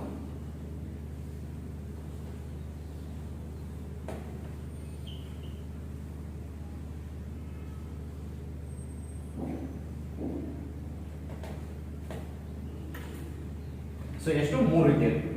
ಸೊ ಏನಂತಂದ್ರೆ ಸಾನಿಕ್ ಸೌಂಡ್ಸ್ ಅಂತ ಕರಿತೀವಿ ಸರ್. ಸೊ ಇನ್ಫ್ರಾಸಾನಿಕ್ ಸೌಂಡ್ಸ್ ಅಶ್ರವ್ಯ ಶಬ್ದಗಳು, ಅಶ್ರವ್ಯ ಶಬ್ದ ಅಂತ ಕರಿತೀವಿ ಸರ್. ಅಶ್ರವ್ಯ ಶಬ್ದ. ಸೊ ಇದು ಎಷ್ಟು ಇರುತ್ತೆ ಅಂತ ಕೇಳಿದ್ರೆ 0 to ನೋಡ್ರಿ 0 to 0 HZ ನಿಂದ ಹಿಡಿದು 20 HZ ತನಕ ಇರುತ್ತೆ ಸರ್. 0 HZ ನಿಂದ ಹಿಡಿದು 20 HZ ತನಕ 0 ಹರ್ಟ್ಜ್ ಇಂದ 20 ಹರ್ಟ್ಜ್ ತನಕ ಇರುತ್ತೆ. ಸೊ ಇವುಗಳನ್ನ ಸಾನಿಕ್ ಸೌಂಡ್ ಅಂತ ಕರಿತೀವಿ ಸರ್, ಶ್ರವ್ಯ ಶಬ್ದ ಅಂತ ಕರಿತೀವಿ. ಸೊ ಶ್ರವ್ಯ ಶಬ್ದ ಎಷ್ಟಿರುತ್ತೆ ಅಂತ ಕೇಳ್ತಾನ. ಶ್ರವ್ಯ ಶಬ್ದ 20 ಸೊ HZ ನಿಂದ ಹಿಡಿದು 20 KHZ ತನಕ ಇರುತ್ತೆ, ಅಥವಾ 20,000 HZ ಅಂತ ಕರಿತೀವಿ ಸರ್. ಅದನ್ನೇ ನಾನು ಇಲ್ಲಿ ಕೆಜಿದ ಬರ್ತೀನಿ, ಕಿಲೋದ. ಸೊ 20 HZ ನಿಂದ 20 KHZ ತನಕ ಇರುತ್ತೆ, ಅಥವಾ 20,000 ಹರ್ಟ್ಜ್ ತನಕ ಇರ್ತದೆ ಸಾನಿಕ್ ಸೌಂಡ್ಸ್ ಅಂತ ಕರಿತೀವಿ. ಸೊ ಶ್ರವ್ಯ ಶಬ್ದ ಆದ್ಮೇಲೆ ಸಾನಿಕ್ ಸೌಂಡ್ಸ್ ಆದ್ಮೇಲೆ ಸೊ ಅಲ್ಟ್ರಾಸಾನಿಕ್ ಸೌಂಡ್ಸ್ ಅಂತ ಕರಿತೀವಿ ಸರ್. ಅಂದ್ರ ಶ್ರವಣಾತೀತ ಶಬ್ದಗಳು.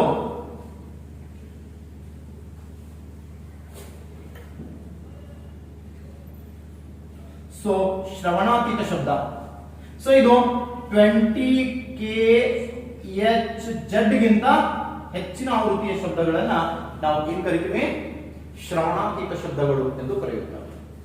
ಸೊ ಇವುಗಳಲ್ಲಿ ಮೋಸ್ಟ್ ಇಂಪಾರ್ಟೆಂಟ್ ಆಗಿ ನಮ್ಗೆ ಗೊತ್ತಿರಬೇಕಾದಂತ ಕಾನ್ಸೆಪ್ಟ್ ಯಾವುದು ಅಂತ ಕೇಳಿದ್ರೆ, ಸುಮ್ಮ ಬ್ರೀಫ್ಲಿ ಇದ್ರ ಬಗ್ಗೆ ನೋಡ್ಕೊತೀವಿ ಸರ್. ಯಾವುದು? ಅಶ್ರವ್ಯ ಶಬ್ದ ಅಥವಾ ಇನ್ಫ್ರಾಸಾನಿಕ್ ಅಂತ ಕರಿತೀವಿ ಸರ್. ಏನ್ ಸರ್ ಅಶ್ರವ್ಯ ಶಬ್ದ ಅಥವಾ ಇನ್ಫ್ರಾಸಾನಿಕ್ ಸೌಂಡ್ಸ್ ಅಂತಂದ್ರ ಅಂತ ಕೇಳಿದ್ರೆ, ಸೊ ಇವುಗಳನ್ನ ಉತ್ಪತ್ತಿ ಯಾವ ಮಾಡ್ತವೆ ಅಂತ ನಾವು ನೋಡ್ಕೋಬೇಕು. ಸೊ ಒಂದನೇದಾಗಿ ಮೋಸ್ಟ್ ಇಂಪಾರ್ಟೆಂಟ್, ಈ ಶಬ್ದದ ಆವೃತ್ತಿಗಳು ಅತಿ ಕಡಿಮೆ ಇರೋದ್ರಿಂದ ನಮ್ಮ ಕಿವಿಗೆ ಈ ಶಬ್ದದ ಆವೃತ್ತಿಗಳು ಕೇಳಲ್ಲ ಸರ್. ಈ ಶಬ್ದದ ಆವೃತ್ತಿಗಳು ಬಹಳ ಕಡಿಮೆ ಇರೋದ್ರಿಂದ ನಮ್ಮ ಕಿವಿಗೆ ಅದು ಕೇಳಲ್ಲ. So concept is clear. ಹಾಗಾದ್ರೆ ಇವು ಉತ್ಪತ್ತಿ ಯಾವ ಮಾಡ್ತಾವ ಸರ್ ಅಂತ ಕೇಳಿದ್ರೆ, ಸೊ ಕೆಲವು ಪ್ರಾಣಿಗಳು ಇವುಗಳನ್ನು ಉತ್ಪತ್ತಿ ಮಾಡ್ತಾವ ಅಂತ ನೋಡ್ತೀವಿ ಸರ್. ಉದಾಹರಣೆಗೆ ಇರುವೆಗಳು, ಜೇನುನೊಣಗಳು, ನೊಣಗಳು, ಸೊ ಅಥವಾ ಇತರೆ ಸೂಕ್ಷ್ಮಾಣು ಜೀವಿಗಳು, ಇತರೆ ಸಣ್ಣ ಸಣ್ಣ ಜೀವಿಗಳು ಏನ್ ಮಾಡ್ತವೆ, ಸೊ ಇವುಗಳನ್ನ ಈ ಶಬ್ದವನ್ನು ಉತ್ಪತ್ತಿ ಮಾಡುತ್ತವೆ ಅಂತ ನೋಡ್ತೀವಿ ಸರ್.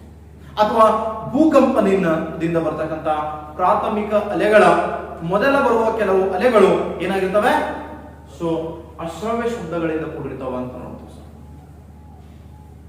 ಕೆಲವು ಪ್ರಾಣಿಗಳು, ಕೆಲವು ಜೀವಿಗಳು ಮತ್ತು ಸೊ ಭೂಕಂಪನದಿಂದ ಕೂಡ ಸೊ ಕೆಲವು ಈ ರೀತಿಯ ಅಲೆಗಳು ಉತ್ಪತ್ತಿಗೊಂಡು ಬರುತ್ತವೆ. ಹಾಗಾದ್ರೆ ಇವುಗಳನ್ನು ಗುರುತಿಸ್ತವೆ ಯಾವ ಸರ್ ಅಂತ ಕೇಳಿದ್ರೆ, ನಾಯಿ, ಬೆಕ್ಕು, ಮೊಲ, ಇಲಿ ಇವುಗಳನ್ನು ಗುರುತಿಸ್ತವೆ ಸರ್. ಸೊ ಈ ಭೂಕಂಪನ ಆದಾಗ ಮುನ್ಸೂಚನೆಯನ್ನು ನೀಡುವಂತ ಏನೇನು ಪ್ರಾಣಿಗಳು ಬರ್ತಾವಲ್ಲ ಸರ್, ಕುದುರೆ, ಸೊ ಹಸುಗಳು ಅಂತ ಕರಿತೀವಿ, ಇವುಗಳಿಗೆ ಅಡ್ವಾನ್ಸೇ ಗೊತ್ತಾಗ್ತದ. ಭೂಕಂಪನ ಆಲತ್ತ ನಾಯಿ ಬೋಳಕತ್ತ ಚಲೋ ಮಾಡ್ತದ. ಸೊ ಬೆಕ್ಕ ಏನಾರ ಮನಿ ಒಳಗಡೆ ಮರಿ ಹಾಕಿತ್ತಂದ್ರೆ ತಗೊಂಡು ಬಂದು ಬೀದಿಗೆ ಹಾಕ್ತದ ಮರಿಗಳನ್ನ. ಯಾಕಂತ ಕೇಳಿದ್ರೆ, ಸೊ ಅಪಾಯದ ಮುನ್ಸೂಚಕ 2-3 ನಿಮಿಷ ಮೊದಲೇ ಗೊತ್ತಾಗ್ತದೆ ಸರ್ ಓಕೆ. ಯಾಕಂದ್ರೆ ಪ್ರಾಥಮಿಕ ಅಲೆಗಳು ಭೂಮಿಯನ್ನು ಬರುವ ಮೊದಲ ಅಲೆಗಳ, ಆ ಅಲೆಗಳಲ್ಲೇ ಮೊದಲು ಬರುವ ಅಲೆಗಳು ಯಾವ ಅಂತ ಕೇಳಿದ್ರೆ ಅಶ್ರವ್ಯ ಅಲೆಗಳು ಅಂತ ನೋಡ್ತೀವಿ ಸರ್. ಅವು ನಮ್ಗೆ ಗುರುತಿಸ್ಲಕ್ ಸಾಧ್ಯ ಇಲ್ಲ, ಆ ಶಬ್ದ ನಮ್ಗೆ ಗುರುತಾಗಲ್ಲ, ಬಟ್ ಆ ಪ್ರಾಣಿಗಳಿಗೆ ಆಲ್ರೆಡಿ ಗುರುತಾಗ್ಬಿಟ್ಟಿರ್ತದೆ. ಅದಾದ ನಂತರ ದ್ವಿತೀಯ ಅಲೆಗಳು ಬರ್ತವೆ, ಅದಾದ ನಂತರ ಮೇಲ್ಮೈ ಅಲೆಗಳು ಬರ್ತವೆ, ಅಪಾಯವನ್ನು ಮಾಡಿಬಿಡ್ತಾವೆ ಸರ್. ಆದ್ರೆ ಅಪಾಯದ ಮುನ್ಸೂಚಕಗಳು ಆ ಪ್ರಾಣಿಗಳು ಅಂತ ಕರಿತೀವಿ. ಸೊ ಅವುಗಳು ಈ ಶಬ್ದ ಇನ್ಫ್ರಾಸಾನಿಕ್ ಸೌಂಡ್ಸ್ ಅನ್ನ ಅವುಗಳು ಗ್ರಹಿಕೆ ಮಾಡುತ್ತವೆ ಅಂತ ನೋಡ್ತೀವಿ ಸರ್. ಸೊ ಓಕೆ, ಇದಾದ ನಂತರ ನೆಕ್ಸ್ಟ್ ಕ್ವಶನ್ ಕೇಳ್ತಾನೆ ಏನಂದ್ರೆ, ಶ್ರವ್ಯ ಶಬ್ದ. ನಮ್ಮ ಕಿವಿಗೆ ಕೇಳಲು ಸಾಧ್ಯವಿರುವ ಶಬ್ದಗಳನ್ನ, ಅಲೆಗಳನ್ನ ನಾವು ಶ್ರವ್ಯ ಶಬ್ದ ಎಂದು ಕರೆಯುತ್ತೇವೆ. ಇವು 20 ಹರ್ಟ್ಜ್ ನಿಂದ 20,000 ಹರ್ಟ್ಜ್ ಅಥವಾ 20 KHZ ತನಕ ಇರ್ತಾವ ಅಂತ ನೋಡ್ತೀವಿ ಸರ್. ಸೊ ಇವು ನಮ್ಮ ಕಿವಿ ಕೇಳ್ತಾವ ಅಂತ ನೋಡ್ತೀವಿ. ಹಾಗಾಗಿ ಇವುಗಳನ್ನ ಶ್ರವ್ಯ ಶಬ್ದಗಳು ಅಂತ ಕರಿತೀವಿ ಸರ್. ಇದ್ರಲ್ಲೇ ಕೆಲವೊಂದು ಆವೃತ್ತಿಯ ಶಬ್ದಗಳನ್ನ ನಾವು ಸಂಗೀತ ಸ್ವರ ಶಬ್ದಗಳು ಎಂದು ಕರೆಯುತ್ತಾರೆ, ಸಂಗೀತ ಸ್ವರ ಆವೃತ್ತಿಗಳು ಎಂದು ಕರೆಯುತ್ತಾರೆ. ಉದಾಹರಣೆಗೆ ಮೆಲೋಡಿಯಸ್ ಸೌಂಡ್ಸ್ ಇರ್ತಾವಲ್ಲ ಸರ್, ಸಂಗೀತ ವಾದ್ಯಗಳ ಮೂಲಕ ಹೊರಬರುವ ಏನು ಸೌಂಡ್ಸ್ ಇರ್ತಾವಲ್ಲ, ಅವುಗಳು 40 ಹರ್ಟ್ಜ್ ನಿಂದ 4,000 ಹರ್ಟ್ಜ್ ತನಕ ಇರ್ತವೆ ಸರ್. ಮೋಸ್ಟ್ ಇಂಪಾರ್ಟೆಂಟ್, ಸಂಗೀತ ವಾದ್ಯಗಳಿನ ಮೂಲಕ ನೋಡಿ, ಸಂಗೀತ ವಾದ್ಯಗಳ ಮೂಲಕ ಹೊರಬರುವ ಶಬ್ದದ ಆವೃತ್ತಿ ಎಷ್ಟಿರ್ತದೆ ಅಂತ ಕೇಳ್ತಾನೆ. ಸಂಗೀತ ವಾದ್ಯಗಳ ಮೂಲಕ ಹೊರಬರುವ ಶಬ್ದದ ಆವೃತ್ತಿಗಳು 40 HZ ನಿಂದ ಸೊ 4,000 HZ ಸರ್. ಈ ಆವೃತ್ತಿ ಶಬ್ದಗಳೇನಿರ್ತಾವಲ್ಲ ಮೆಲೋಡಿಯಸ್ ಆಗಿರ್ತಾವ ಕೇಳಕ ಅಂತ ನೋಡ್ತೀವಿ ಸರ್. ಬಹಳ ಇಂಪಾಗಿರ್ತವೆ, ಬಹಳ ಇಂಪಾಗಿರ್ತವ ಅಂತ ಕೇಳ್ತೀವಿ ಸರ್. ಉದಾಹರಣೆಗೆ ಸೊ ತಂತಿ ವಾದ್ಯಗಳಾಗಿರ್ತಕ್ಕಂಥ ವೀಣೆ, ಸೊ ಗಿಟಾರ, ಸೊ ಇವುಗಳನ್ನು ನುಡಿಸಿದಾಗ ಏನ್ ಸೌಂಡ್ ಬರುತ್ತಲ್ಲ ಅದುಗಳು. ಅಥವಾ ಸೊ ನೆಕ್ಸ್ಟ್ ಯಾವುದು ಅಂತ ಕೇಳಿದ್ರೆ ಗಾಳಿ ವಾದ್ಯಗಳು ಅಂತ ಕರಿತೀವಿ. ಶಹನಾಯಿ, ಪಿಪಿ, ಕೊಳಲು, ಸೊ ಇವುಗಳನ್ನ ಊದಿದಾಗ, ಅಥವಾ ಕ್ಯಾಶಿನೋವನ್ನು ಬಾರಿಸ್ತಿರ್ತೀವಿ ನೋಡಿ ಸರ್, ಅವುಗಳು. ಸೊ ಇವುಗಳನ್ನ ಬಾರಿಸಿದಾಗ ಅಥವಾ ಊದಿದಾಗ ಬರೋ ಶಬ್ದಗಳೇನಿರ್ತಾವಲ್ಲ ಸರ್, ಸೊ ಅವುಗಳನ್ನ ನಾವು ಸೊ ಏನ್ ಕರಿತೀವಿ, ಸೊ ಗಾಳಿ ವಾದ್ಯಗಳು ಅಂತ ಕರಿತೀವಿ. ಆ ಗಾಳಿ ವಾದ್ಯಗಳಿಂದ ಬರ್ತಕ್ಕಂಥ ಶಬ್ದಗಳು ಕೂಡ ಇದೇ ಆವೃತ್ತಿಯ ಶಬ್ದಗಳಾಗಿರುತ್ತವೆ ಅಂತ. ಇದಾದ್ಮೇಲೆ ಮರ್ದನ ವಾದ್ಯಗಳು ಅಂತ ಕರಿತೀವಿ ಸರ್. ಸತ್ತ ಪ್ರಾಣಿಗಳ ಚರ್ಮದಿಂದ ತೆಗೆದು ಮಾಡಿರ್ತಕ್ಕಂಥ ವಾದ್ಯಗಳು ಅಂತ ಕರಿತೀವಿ, ಮರ್ದನ ವಾದ್ಯಗಳು. ಸೊ ಅವುಗಳು ಕೂಡ ಸೊ ಏನಂದ್ರೆ ಕೇಳಕ್ಕೆ ಇಂಪಾಗಿರ್ತವ ಅಂತ ನೋಡ್ತೀವಿ. ನೋಡಿರ್ಬೇಕು, ಸೊ ಹಲಗೆ ಬಡಿತಿರ್ತಾರೆ, ಡೋಲ್ ಬಡಿತಿರ್ತಾರೆ, ಸೊ ಡಮಡೆ ಬಡಿತಿರ್ತಾರೆ, ಸೊ ಡಮರುಗಗಳನ್ನು ಬಡಿತಾರೆ. ಸೊ ಇವುಗಳಿಂದ ಬರ್ತಕ್ಕಂಥ ಶಬ್ದಗಳೇನಿರ್ತವಲ್ಲ ಅವೆಲ್ಲವುಗಳು ಯಾವುವು ಅಂತ ಕೇಳಿದ್ರೆ ಸೊ ಈ ಒಂದು ಅತ್ಯಂತ ಸುಮಧುರವಾದ ಸೊ ಶಬ್ದಗಳು ಹೊರಬರ್ತಾವ ಅವರಿಂದ ಅಂತ ನೋಡ್ತೀವಿ. ಅವುಗಳ ಆವೃತ್ತಿ 40 to 4000 ಹರ್ಟ್ಜ್ ತನ ಇರ್ತವೆ. ನೀವು ಸಪ್ತಸ್ವರಗಳವಲ್ಲ ಸರ್ ಕನ್ನಡದಲ್ಲಿ, ನೀವು ಅವುಗಳನ್ನ ಎಷ್ಟೇ ಒರಟು ಮಾಡಿ ಹಾಡ್ಕೋತವ್ರಿ, ಸರಿ ಗ ಮ ಪದ ನಿ ಸ ಸಾನಿ ಧ ಪ ಮ ಗ ರಿ ಸ. ಸೊ ನೀವು ಹೆಂಗ ಬೇಕಾದಂಗನ್ರಿ ಆ ಶಬ್ದದ ಆವೃತ್ತಿಗಳೇನಿರ್ತಾವಲ್ಲ ಅವುಗಳು ಇವುಗಳ ಮಧ್ಯದಲ್ಲೇ ಬರುತ್ತವೆ. ಸೊ ಸುಗಮ ಸಂಗೀತ ಅಥವಾ ಸಂಗೀತದ ಶಬ್ದಗಳು ಅಥವಾ ಸಂಗೀತ ವಾದ್ಯಗಳಿಂದ ಬರುವ ಶಬ್ದಗಳು ಅಂತ ಕೇಳ್ತಾನೆ. ಸೊ 40 ನಿಂದ 4000 ಹರ್ಟ್ಜ್ ಒಳಗಡೆ ಇರ್ತವ ಅಂತ ನೋಡ್ತೀವಿ ಸರ್. ಸೊ ಇಲ್ಲಿ ಭಾರತದ ಸೊ ಕೋಗಿಲೆ ಅಂತ ಕರಿತೀವಿ ಸರ್. ಯಾರನ್ನ ಕರಿತೀವಿ? ಸರೋಜಿನಿ ನಾಯ್ಡು ಅವರನ್ನ ಕರಿತೀವಿ. ಯಾಕೆ ಕರೆದೆವು ಅಂತ ಕೇಳಿದ್ರೆ ಸೊ ಅವರು ಹಾಡುವ ಕಂಠ ಏನಿತ್ತಲ್ಲ ಅತ್ಯಂತ ಅದ್ಭುತವಾದ ಕಂಠವನ್ನು ಹೊಂದಿದ್ರು. ಉತ್ತಮವಾದ ಸೊ ಕಂಠದಿಂದ ಸೊ ಅತ್ಯುತ್ತಮವಾದ ಗೀತೆಗಳನ್ನು ಹಾಡ್ತಿದ್ರು ಅಂತ ನೋಡ್ತೀವಿ ಸರ್.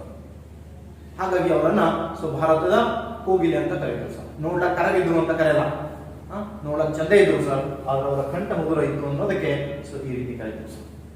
ಇದಾದ್ಮೇಲೆ ನೆಕ್ಸ್ಟ್ ಕಾನ್ಸೆಪ್ಟ್ ಅನ್ನ ನಿಮ್ಗೆ ಗೊತ್ತಿರಬೇಕು. ಕೋಗಿಲೆ ಸೊ ಇಂಪಾದ ಶಬ್ದವನ್ನು ಹೊರಹಾಕುತ್ತೆ. ನೋಡಕ್ಕೆ ಕರಗಿದ್ರು ಕೂಡ ಇಂಪಾದ ಶಬ್ದವನ್ನು ಹೊರಹಾಕುತ್ತೆ. ಹಾಗಾದ್ರೆ ಕೋಗಿಲೆಯು ಹೊರಡಿಸುವ ಶಬ್ದ ಯಾವುದು ಅಂತ ಕ್ವಶನ್ ಕೇಳಿದ್ದಾರೆ. ಸೊ ಕೋಗಿಲೆಯು ಹೊರಡಿಸುವ ಶಬ್ದ ಪಂಚಮ ಶಬ್ದವಾಗಿದೆ. ಕ್ವಶನ್ ಕೇಳಿದಾನೆ. ಸೊ ಕೋಗಿಲೆಯ ಹೊರಡಿಸುವ ಶಬ್ದ ಯಾವುದು ಅಂತ ಕೇಳ್ತಾನೆ. ಪಂಚಮವಾಗಿದೆ ಅಂತ ನೋಡ್ತೀವಿ ಸರ್. ಕೋಗಿಲೆ ಹೊರಡಿಸುವ ಶಬ್ದ ಯಾವುದ್ರೆ ಪಂಚಮ ಶಬ್ದವಾಗಿದೆ ಅಂತ ನೋಡ್ತೀವಿ. ಯಾವ ಕಾಲದಲ್ಲಿ ಕೋಗಿಲೆ ಸೊ ಕೂಗುತ್ತೆ ಅಂತ ಕೇಳಿದ್ರೆ ವಸಂತ ಕಾಲ ಬಂದಾಗ ಕೋಗಿಲೆ ಕೂಗಲೇಬೇಕು, ಮಾವು ಚಿಗುರಲೇಬೇಕು ಅಂತ ಸೊ ಜಾನಪದ ಗೀತೆ ಅದ ನೋಡಿ ಸರ್. ಸೊ ಇಲ್ಲಿ ಮೋಸ್ಟ್ ಇಂಪಾರ್ಟೆಂಟ್ ಆಗಿ ನಮ್ಗೆ ಗೊತ್ತಿರ್ಬೇಕು ಅಂತ ನೋಡ್ತೀವಿ. ವಸಂತ ಕಾಲ ಬಂತು ಅಂದ್ರೆ ಸೊ ಏನಾಗ್ತವೆ, ಕೋಗಿಲೆಗಳು ಕೂಗ್ತವೆ ಅಂತ ನೋಡ್ತೀವಿ. ಆ ಕೋಗಿಲೆಗಳು ಕೂಗುವ ಪಂಚಮ ಶಬ್ದಗಳಿಂದ ಮಾವಿನ ಗಿಡಗಳಲ್ಲಿ ಸೊ ಫಲವತ್ತತೆ ಹೆಚ್ಚಾಗುತ್ತೆ ಅಥವಾ ಅದರ ಫರ್ಟಿಲಿಟಿ ಹೆಚ್ಚಾಗುತ್ತೆ. ಸೊ ಅದರದ ಒಂದು ಏನ್ರಿ ಮಾವಿನ ಇಳುವರಿ ಹೆಚ್ಚಾಗುತ್ತೆ ಅಂತ ಹೇಳ್ತಾರೆ ಸರ್. ಅವುಗಳಿಗೂ ಸೊ ಇವುಗಳ ನಡುವೆ ಇರುವ ಅವಿನಾಭಾವ ಸಂಬಂಧಗಳು ಆಗಿರ್ತಾವ ಅಂತ ನಾವು ನೋಡ್ತೀವಿ ಸರ್. ಹಾಗಾದ್ರೆ ಮೋಸ್ಟ್ ಇಂಪಾರ್ಟೆಂಟ್ ಆಗಿ ಸೊ ಏನ್ ನೋಡ್ಬೇಕು, ಸೊ ಪಂಚಮ ಶಬ್ದ ಅಂತ ಗೊತ್ತಿರ್ಬೇಕು ಅಂತ ನೋಡ್ತೀವಿ ಸರ್. ಇದು ಬಿಟ್ರೆ ಮತ್ತೇನು ಇಲ್ಲಿ ಅಂತ ವಿಶೇಷವಾಗಿರ್ತಕ್ಕಂಥ ಕ್ವಶನ್ಸ್ ಗಳು ಕೇಳಲ್ಲ. ಸೊ ಇದಾದ ನಂತರ ನೆಕ್ಸ್ಟ್ ಬರೋದೆ ಶ್ರವಣಾತೀತ ಶಬ್ದಗಳು. 20 KHz ಗಿಂತ ಹೆಚ್ಚಿನ ಆವೃತ್ತಿಯ ಶಬ್ದಗಳನ್ನ ನಾವು ಶ್ರವಣಾತೀತ ಶಬ್ದ ಅಂತ ಕರೀತೀವಿ ಸರ್. ಕ್ವಶನ್ ಇಲ್ಲಿ ತನಕ ಏನ್ ಕೇಳಲ್ಲ, ಹೈಯೆಸ್ಟ್ ಸಿಇಟಿ ಕೇಳಿದ ಕ್ವಶನ್ ಶ್ರವಣಾತೀತ ಶಬ್ದಗಳನ್ನ ನಾವು. ಸೊ ಹೈಯೆಸ್ಟ್ ಸಿಇಟಿ ಕೇಳುವ ಕ್ವಶನ್ ಶ್ರವಣಾತೀತ ಶಬ್ದಗಳ ಮೇಲಿವೆ ಅಂತ ನೋಡ್ತೀವಿ ಸರ್. ಹಾಗಾಗಿ ಶ್ರವಣಾತೀತ ಶಬ್ದಗಳನ್ನ ನಾವು ಅತ್ಯಂತ ಕೇರ್ಫುಲ್ ಆಗಿ ನೋಡ್ಕೋಬೇಕು ಅಂತ ನೋಡ್ತೀವಿ. ಸೊ ಕ್ವಶನ್ ಕೇಳ್ತಾನೆ, ಶ್ರವಣಾತೀತ ಶಬ್ದಗಳ ಆವೃತ್ತಿ 20 ಹರ್ಟ್ಜ್ 20 KHz ಗಿಂತ ಹೆಚ್ಚು ಅಂತ ನೋಡಿದೆವು, ಅಥವಾ 20,000 ಹರ್ಟ್ಜ್ ಗಿಂತ ಹೆಚ್ಚು ಅಂತ ನೋಡಿದೆವು. ಆದ್ರೆ ಮೋಸ್ಟ್ ಇಂಪಾರ್ಟೆಂಟ್ ಆಗಿ ನಾವಿಲ್ಲಿ ನೋಡ್ಬೇಕಾದ್ರೆ ಸೊ ಇವುಗಳ ಯೂಸಸ್ ಅನ್ನ ಕೇಳ್ತಾನೆ ಸರ್. ಇವು ನಮ್ ಕಿವಿ ಕೇಳಲ್ಲ. ಸೊ ಅಲ್ಟ್ರಾಸಾನಿಕ್ ಅಂತ ಕೇಳ್ತೀವಿ, ಇವು ನಮ್ ಕಿವಿ ಕೇಳಲ್ಲ ಸರ್. ನಮ್ಮ ಕಿವಿಗೆ ನಿಲುಕಲಾಗದ ಶಬ್ದಗಳು, ಹೆಚ್ಚಿನ ಆವೃತ್ತಿಯ ಶಬ್ದಗಳು. ಹಾಗಾಗಿ ಸೊ ಇವುಗಳು ಕೇವಲ ನಿಶಾಚರ ಪ್ರಾಣಿಗಳು ಹೆಚ್ಚಾಗಿ ಉತ್ಪತ್ತಿ ಮಾಡುತ್ತವೆ. ನಾನು ಆಮೇಲೆ ಹೇಳಿದೆ 2 ಜಲಚರ ಜೀವಿಗಳು ಉತ್ಪತ್ತಿ ಮಾಡ್ತವೆ ಅಂತ, ಆಹಾರದ ಹುಡುಕಾಟಕ್ಕಾಗಿ ತಿಮಿಂಗಲ್ ಮತ್ತು ಸೊ ಡಾಲ್ಫಿನ್ಗಳು. ಅದೇ ರೀತಿ ಬಾವಲಿಗಳು, ನಿಶಾಚರ ಪ್ರಾಣಿಗಳು ಅಂದ್ರೆ ರಾತ್ರಿ ವೇಳೆಯಲ್ಲಿ ಜೈವಿಕ ಚಟುವಟಿಕೆಗಳನ್ನು ಮಾಡುವ ಪ್ರಾಣಿಗಳನ್ನ ಸೊ ನಿಶಾಚರ ಪ್ರಾಣಿಗಳು ಅಂತ ಕರಿತೀವಿ. ಆ ಪ್ರಾಣಿಗಳು ಹೆಚ್ಚಾಗಿ ಈ ಶಬ್ದಗಳನ್ನು ಉತ್ಪತ್ತಿ ಮಾಡುತ್ತವೆ. ಸೊ ಹಾಗಾದ್ರೆ ಈ ಶಬ್ದಗಳನ್ನ ಉತ್ಪತ್ತಿ ಮಾಡೋದನ್ನು ನಮ್ಮ ಕ್ವಶನ್ ಕೇಳಲ್ಲ, ಆದ್ರೆ ಹೈಯೆಸ್ಟ್ ಕೇಳೋದು ಬಳಕೆಯನ್ನ ಕುರಿತು ಕೇಳ್ತಾರೆ ಸರ್, ಎಲ್ಲೆಲ್ಲಿ ಇವುಗಳನ್ನ ಬಳಕೆ ಮಾಡ್ತೀವಿ ಅಂತ. ಸೊ ಮೋಸ್ಟ್ ಇಂಪಾರ್ಟೆಂಟ್ ಆಗಿ ಒಂದಿಷ್ಟು ಬಳಕೆಗಳನ್ನ ನಾನು ಹೇಳ್ಕೊಂಡು ಬರ್ತೀನಿ. ಸೊ ಒಂದನೇದಾಗಿ ನಾವು ನೋಡ್ತೀವಿ, ಸೊ ಭ್ರೂಣದ ಲಿಂಗ ಪತ್ತೆ ಹಚ್ಚಲು. ಭ್ರೂಣದ ಲಿಂಗ ಪತ್ತೆ ಹಚ್ಚಲು ಅಂತ ನೋಡ್ತೀವಿ ಸರ್. ಸೊ ಪ್ರೆಗ್ನೆಂಟ್ ಇರ್ತಕ್ಕಂತ ಮಹಿಳೆಯ ಸೊ ಭ್ರೂಣ ಏನಿರ್ತದಲ್ಲ ಸರ್, ಆ ಭ್ರೂಣ ಸೊ ಅಥವಾ ಆ ಬೆಳಿತಕ್ಕಂತ ಮಗು ಗಂಡೋ ಹೆಣ್ಣು ಅಂತ ಪತ್ತೆ ಹಚ್ಚಬೇಕಾದ್ರೆ ನಾವು ಏನ್ ಮಾಡ್ತೀವಿ ಅಂತ ಕೇಳಿದ್ರೆ, ಸೊ 30 kHz ನ 30 kHz ಆವೃತ್ತಿಯ ಶಬ್ದಗಳನ್ನ ಬಳಕೆ ಮಾಡುತ್ತೇವೆ. ಸೊ 30 kHz ನಿಮ್ KS ಕ್ವಶನ್ ಗೆ ಎಷ್ಟು ಹರ್ಟ್ಜ್ ನ ಶಬ್ದಗಳನ್ನು ಬಳಸುತ್ತೇವೆ ಅಂತ. ಸೊ 30 kHz ಆ ಆಪ್ಷನ್ ದಾಗ 30 kHz ಈಗ 30,000 ಹರ್ಟ್ಜ್ ಕೊಟ್ಟಿದ್ದಾನೆ. That's also right. 30,000 ಹರ್ಟ್ಜ್ ಅಥವಾ ಸೊ 30 kHz ಆವೃತ್ತಿಯ ಶಬ್ದಗಳನ್ನ ನಾವು ಬಳಸಿ ಏನ್ ಮಾಡ್ತೀವಿ, ಭ್ರೂಣದ ಲಿಂಗವನ್ನ ಪತ್ತೆ ಹಚ್ತೀವಿ. ಅದು ಹುಟ್ಟೋದು ಗಂಡು ಹೆಣ್ಣು ಅಂತ. ಆದ್ರ ಈಗ ಭ್ರೂಣದ ಲಿಂಗ ಪತ್ತೆ ಹಚ್ಚೋದು ಅಪರಾಧ ಅಂತ ಹೇಳ್ತೀವಿ ಸರ್. ಆದ್ರೆ ಆ ಭ್ರೂಣದ ಸೊ ಲಿಂಗವನ್ನ ಪತ್ತೆ ಹಚ್ಚಬೇಕಾದ್ರೆ ಸೊ ನಾವು ಏನ್ ಮಾಡ್ತೀವಿ, 30 kHz ಆವೃತ್ತಿಯ ಶಬ್ದಗಳನ್ನ ಬಳಕೆ ಮಾಡುತ್ತೇವೆ, ಶ್ರವಣಾತೀತ ಶಬ್ದಗಳನ್ನ ಬಳಕೆ ಮಾಡುತ್ತೇವೆ ಅಂತ ನೋಡ್ತೀವಿ ಸರ್. ಸೊ ಇದಾದ ನಂತರ ಮತ್ತೆಲ್ಲಿ ಶ್ರವಣಾತೀತ ಶಬ್ದಗಳನ್ನು ಬಳಕೆ ಮಾಡ್ತೀವಿ ಅಂದ್ರ ಮಿಶ್ರಲೋಹಗಳಲ್ಲಿ, ಮಿಶ್ರಲೋಹ ತಯಾರಿಕೆ ಅಥವಾ ಬಣ್ಣಗಳ ಕಲಸುವಿಕೆ. ಸೊ ಬಣ್ಣ ಕಲಿಸಬೇಕಾದ್ರೆ ಮಿಶ್ರಲೋಹಗಳನ್ನ ತಯಾರಿಸಬೇಕಾದಾಗ ಸೊ ನಾವೇನ್ ಮಾಡ್ತೀವಿ, ಮಿಕ್ಸ್ ಮಾಡಕ್ಕೆ ನಾವು ಶ್ರವಣಾತೀತ ತರಂಗಗಳನ್ನು ಬಳಸಿಕೊಳ್ಳುತ್ತೇವೆ. ಸೊ ನೆಕ್ಸ್ಟ್ ಕಾನ್ಸೆಪ್ಟ್ ಅನ್ನು ನಾವು ನೋಡ್ತೀವಿ, ಡ್ರೈ ವಾಷಿಂಗ್ ಅಥವಾ ಶುಷ್ಕ ಒಗೆತ ಅಂತ ಕರಿತೀವಿ ಸರ್. ಡ್ರೈ ವಾಷಿಂಗ್ ಅಥವಾ ಶುಷ್ಕ ಒಗೆತದಲ್ಲಿ ನಾವು ಇವುಗಳನ್ನ ಬಳಸುತ್ತೇವೆ. ಇಲ್ಲೆಲ್ಲರ ಎಣ್ಣೆ ಹತ್ತಿತ್ತು ಅಥವಾ ಹೊಲಸು ಹತ್ತಿತ್ತು ತಿಳ್ಕೊರಿ, ಈ ಶ್ರವಣಾತೀತ ಶಬ್ದಗಳನ್ನು ಹಿಂಗ್ ತಗೊಂಡು ಹೋದ್ರೆ ಸಾಕ ಈ ಒಂದು ಸೌಂಡಿನ ಇದಕ್ಕೆ ಏನಾಗ್ತವ, ಅಲ್ಲಿರ್ತಕ್ಕಂತ ಜಿಡ್ಡೆಲ್ಲ ಏನಾಗ್ತದ ಸರ್, ಬಿಚ್ಕೊಂಡು ಹೋಗ್ಬಿಡ್ತದ ಅಥವಾ ಸೊ ಸಪರೇಟ್ ಆಗಿ ಹೋಗ್ಬಿಡ್ತದ. ಅದನ್ನ ನಾವು ಡ್ರೈ ವಾಷಿಂಗ್ ಅಂತ ಕರಿತೀವಿ. ಶುಷ್ಕ ಒಗೆತ, ಆ ಶುಷ್ಕ ಒಗೆತಗಳಲ್ಲಿ ನಾವು ಏನ್ ಮಾಡ್ತೀವಿ, ಶ್ರವಣಾತೀತ ತರಂಗಗಳನ್ನು ಬಳಸುತ್ತೇವೆ. ಸೊ ಮತ್ತೆ ಬಳಸ್ತೀವಿ ಅಂತ ಕೇಳ್ತಾನೆ, ಕಿಡ್ನಿ ಸ್ಟೋನ್ ಅಥವಾ ಲಿವರ್ ಸ್ಟೋನ್ ಆಗಿರ್ತಾವ ಸರ್. ಕಿಡ್ನಿ ಸ್ಟೋನ್ ಅಥವಾ ಲಿವರ್ ಸ್ಟೋನ್ ಆಗಿರ್ತದ. ಸೊ ಅವುಗಳನ್ನ ಹೊಡಿಬೇಕು ಆದ್ರೆ ಪತ್ತೆ ಹಚ್ತೀವಿ, ಕಿಡ್ನಿ ಸ್ಟೋನ್ ಇಲ್ಲಿ ಅದ ಅಂತೇಳಿ ಪತ್ತೆ ಹಚ್ಚಿರ್ತಾರೆ ಸರ್, ಕರೆಕ್ಟ್. ಅಥವಾ ಲಿವರ್ ಸ್ಟೋನ್ ಇಲ್ಲಿದೆ ಅಂತ ಪತ್ತೆ ಹಚ್ತಾರೆ.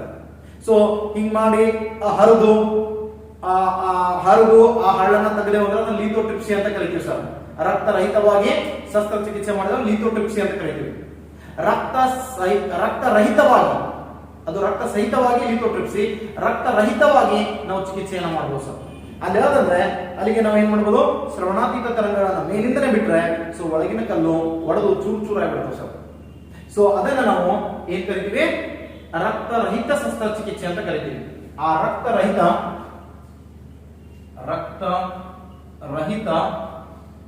ಶಸ್ತ್ರಚಿಕಿತ್ಸೆಯ ಮೂಲಕ ಸರ್ ಲಿವರ್ ಅಥವಾ ಕಿಡ್ನಿಯ ಹರಳುಗಳನ್ನ ಸೊ ಏನ್ ಮಾಡ್ತೀವಿ, ಹೊರತೆಗೆಯಲು ಅಥವಾ ಪುಡಿ ಮಾಡಲು ಬಳಸುತ್ತೇವೆ ಅಂತ ಹೇಳ್ತೀವಿ ಸರ್. ರಕ್ತರಹಿತವಾಗಿ ಶಸ್ತ್ರಚಿಕಿತ್ಸೆಯನ್ನು ಮಾಡಬೇಕಾದ್ರೆ ಲೇಸರ್ ಕಿರಣ ಬಿಟ್ಟು ಹೊಡಿತಾರೆ, ಬಟ್ ಅದು ಸೊ ಎಫೆಕ್ಟ್ ಆಗುತ್ತೆ ದೇಹದ ಮೇಲೆ. ಸೊ ಏನು ಅಂತ ಎಫೆಕ್ಟ್ ಆಗಬಾರ್ದು ಬಹಳ ಅಂತ ಕೇಳಿದ್ರೆ, ಸೈಡ್ ಎಫೆಕ್ಟ್ ಇರಬಾರ್ದು ಅಂದ್ರೆ ಸೊ ನಾವು ಶ್ರವಣಾತೀತ ತರಂಗಗಳನ್ನ ಸೊ ಬಿಟ್ಟು ಹೊಡಿಬೇಕಾಗತ್ತೆ ಅಂತ ಹೇಳ್ತೀವಿ ಸರ್.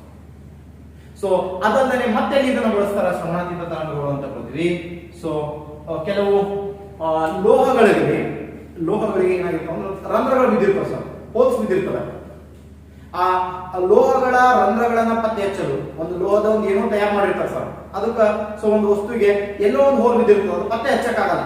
ಅವಾಗ ಅದ್ರ ಮಿಸ್ಟೇಕ್ಸ್ ಅನ್ನ ಪತ್ತೆ ಹಚ್ಚಬೇಕಾದ್ರೂ ಕೂಡ ನಾವೇನ್ ಮಾಡ್ತೀವಿ, ಶ್ರವಣಾತೀತ ತರಂಗಗಳನ್ನ ಬಳಸ್ಕೊಂಡು ನಾವು ಅದನ್ನ ಪತ್ತೆ ಹಚ್ಕೋಬಹುದು ಅಂತ ಹೇಳ್ತೀವಿ ಸರ್. ಸೊ ಜೊತೆಗೆ ಈ ಒಂದು ರಕ್ತಗಳು ಅವು ಏನಾಗಿರ್ತಾವ ಸರ್, ಕಟ್ಟಿರ್ತಾವ ತಿಳ್ಕೊಳ ಒಳಗಡೆ ಎಲ್ಲ. ಸೊ ರಕ್ತ ಪರಿಚಲನೆ ಚೆನ್ನಾಗಿ ನಡೀತಾರಲ್ಲ, ಎಲ್ಲೋ ಒಂದು ಗಂಟಾಗಿರ್ತಾವೋ ಏನೋ ಆಗಿರ್ತಾವ. ಸೊ ಅದ್ರ ಮೇಲ್ಗಡೆ ಅದನ್ನ ನಾವು ಸರಿದೂಗಿಸ್ಬೇಕಾದ್ರೂ ಕೂಡ ಸೊ ಏನ್ ಮಾಡ್ತೀವಿ, ಶ್ರವಣಾತೀತ ತರಂಗಗಳನ್ನ ಬಳಸ್ಕೋಬಹುದು ಅಂತ ಹೇಳ್ತೀವಿ ಸರ್. ಇದಾದ್ಮೇಲೆ ಅತಿ ಹೆಚ್ಚು ಅಂತ ಕೇಳಿದ್ರೆ ಶ್ರವಣಾತೀತ ತರಂಗಗಳನ್ನ ನಾವು ಬಳಸ್ಕೊಳ್ಳದೆ ಡಾಪ್ಲರ್ ಪರಿಣಾಮದಲ್ಲಿ ಅಂತ ಒಂದು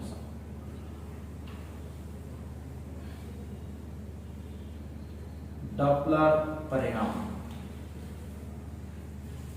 ಸೊ ನಾವು ಹೆಚ್ಚಾಗಿ ಬಳಕೆ ಮಾಡೋದೇ ಡಾಪ್ಲರ್ ಪರಿಣಾಮದಲ್ಲಿ ಶ್ರವಣಾತೀತ ತರಂಗಗಳನ್ನು ಬಳಸುತ್ತೇವೆ. ಹಾಗಾದ್ರೆ ಡಾಪ್ಲರ್ ಪರಿಣಾಮ ಅಂದ್ರೆ ಏನು, ಏನ್ ಹೇಳ್ತಾನೆ ಡಾಪ್ಲರ್ ಅನ್ನೋದನ್ನ ನೋಡೋಣ ಸರ್. ನಿಮ್ಗೆ ಗೊತ್ತಿದೆ. ಸೊ ಏನು ಅಂತ ಕೇಳಿದ್ರೆ ಟ್ರೈನ್ ಒಂದು ಅಥವಾ ಆಂಬ್ಯುಲೆನ್ಸ್ ಒಂದು ಅಥವಾ ಅಗ್ನಿಶಾಮಕ ವಾಹನ ಒಂದು ಅಥವಾ ಪೊಲೀಸ್ ವಾಹನ ಒಂದು ಶೈರನ್ ಹೊಡೆಯುತ್ತಾ ಅಥವಾ ಸಿಳ್ಳೆ ಹಾಕುತ್ತಾ ನಮ್ಮ ಸಮೀಪಕ್ಕೆ ಸಮೀಪಕ್ಕೆ ಸಮೀಪಕ್ಕೆ ಬಂದಂತೆ ಅದರ ಶಬ್ದವು ಏನ್ ಕೇಳ್ತದ, ಹೆಚ್ಚಾಗಿಯೂ ನಮ್ಮಿಂದ ದೂರಕ್ಕೆ ದೂರಕ್ಕೆ ದೂರಕ್ಕೆ ಹೋದಂತೆ ಶಬ್ದವು ಕಡಿಮೆ ಕೇಳುತ್ತದೆ. ನಮ್ಮ ಸಮೀಪ ಬರ್ಲಕತ್ತಂಗ ಹೆಚ್ಚು, ನಮ್ಮಿಂದ ದೂರ ಹೋಗ್ಲಕತ್ತಂಗ ಕಡಿಮೆ ಕೇಳ್ತದ. ಕಾರಣ ಎಂದರೆ ಏನು ಪ್ರಶ್ನೆ ಕೇಳ್ತಾನೆ ಸರ್. ಸೊ ಕಾರಣ ಅಂತ ಕೇಳಿದ್ರೆ ಸೊ ಏನ್ ಹೇಳ್ಬೇಕು, ಸ್ಥಾಯಿ ಅಥವಾ ಫ್ರೀಕ್ವೆನ್ಸಿ ಅಥವಾ ಪಿಚ್ ಏನಾಗ್ತದ, ಹೆಚ್ಚಾಗುತ್ತೆ. ಏನ್ ಕೇಳ್ತಾನೆ ಅಂತ ಕೇಳಿದ್ರೆ ಸ್ಥಾಯಿ ಹೆಚ್ಚಾಗಿರುತ್ತೆ ಅಥವಾ ಸ್ಥಾಯಿ ಹೆಚ್ಚಾಗಿರುತ್ತೆ ಅಥವಾ ತೀವ್ರತೆ ಹೆಚ್ಚಾಗಿರುತ್ತೆ.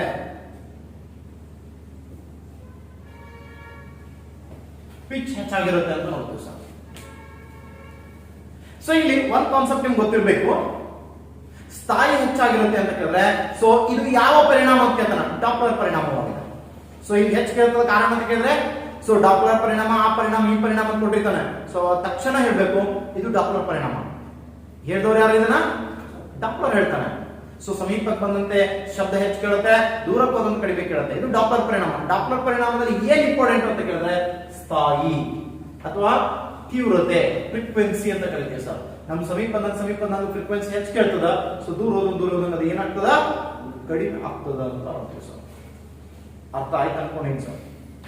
ಓಕೆ, ನೆಕ್ಸ್ಟ್ ಕಾನ್ಸೆಪ್ಟ್ ಅನ್ನು ನೋಡೋಣ ಸರ್.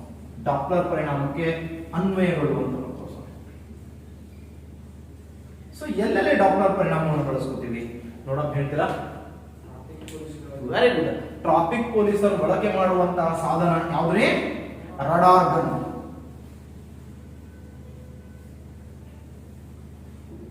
ಸೊ ರಡಾರ್ ಗನ್ ಅಂತ ನೋಡ್ತೀವಿ ಸರ್. ಇದನ್ನ ಯಾರು ಬಳಕೆ ಮಾಡ್ತಾರ? Traffic police.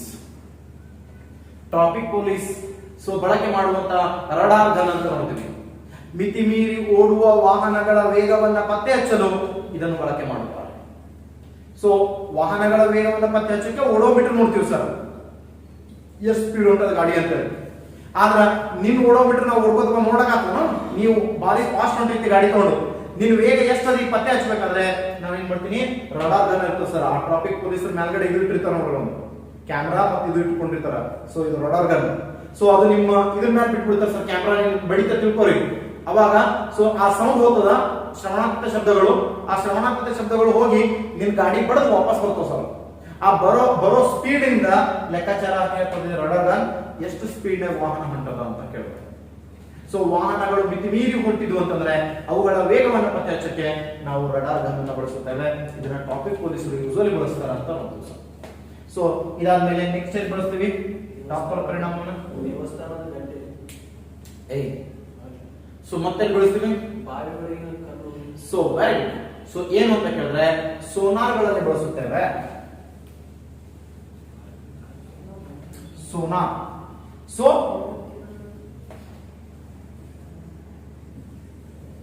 Sound navigation and ranging ಅಂತ ಕರೀತೀವಿ ಸರ್. ಸೋನಾರ್ ಅಂದ್ರೆ ಸೌಂಡ್ ನ್ಯಾವಿಗೇಷನ್ ಅಂಡ್ ರೇಂಜಿಂಗ್ ಅಂತ ಕರೀತೀವಿ.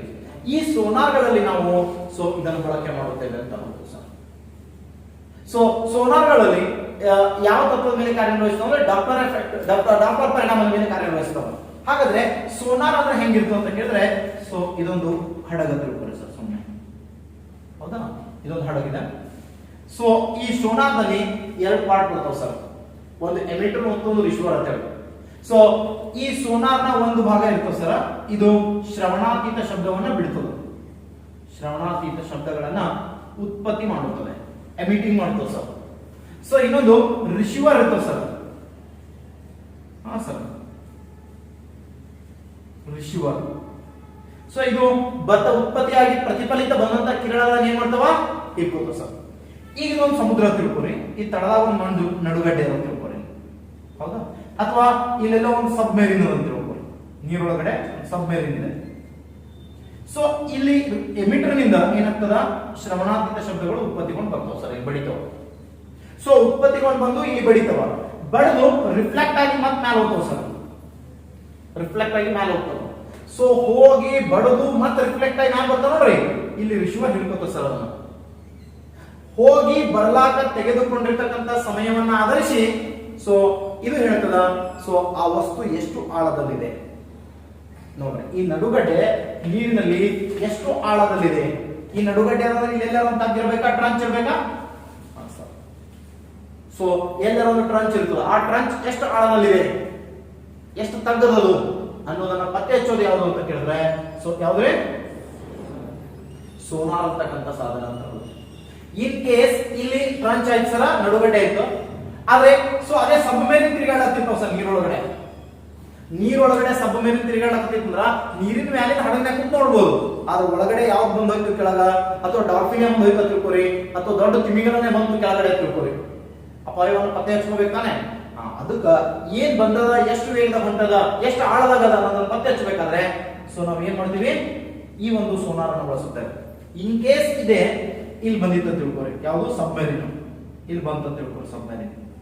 ಸಬ್ಮೆರಿನ್ ಇಲ್ಲಿ ಬಂತು ಅಂದ್ರೆ ಸಬ್ಮೆರಿನ್ ಯಾವ ದಿಕ್ಕಿನಂತ ಚಲಿಸುತ್ತಿದೆ, ಎಷ್ಟು ಆಳದಲ್ಲಿದೆ ಮತ್ತು ಎಷ್ಟು ವೇಗದಲ್ಲಿದೆ, ಯಾವ ದಿಕ್ಕಿನ ಕಡೆ ಚಲಿಸ್ಲಕತ್ತದ, ಎಷ್ಟು ಆಳದಾಗದ, ಎಷ್ಟು ವೇಗದಾಗ ಚಲಿಸ್ಲಕತ್ತದ.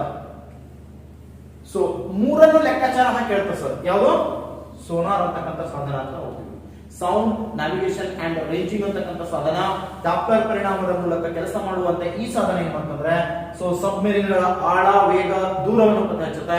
ಸೊ ಅಥವಾ ಸೊ ಚಲಿಸುವ ದಿಕ್ಕನ್ನು ಪತ್ತೆ ಹಚ್ಚುತ್ತೆ, ಅಥವಾ ನಡುಗಡ್ಡೆಗಳು, ನೀರಿನೊಳಗಿನ ಆಳ ತಗ್ಗುಗಳು ಮತ್ತು ಎತ್ತರದ ಶಿಖರಗಳು ಅಥವಾ ನಡುಗಡ್ಡೆಗಳನ್ನ ಪತ್ತೆ ಹಚ್ಚಲು ನಾವು ಇದನ್ನು ಬಳಕೆ ಮಾಡುತ್ತೇವೆ ಅಂತ ನೋಡ್ತೀವಿ ಸರ್.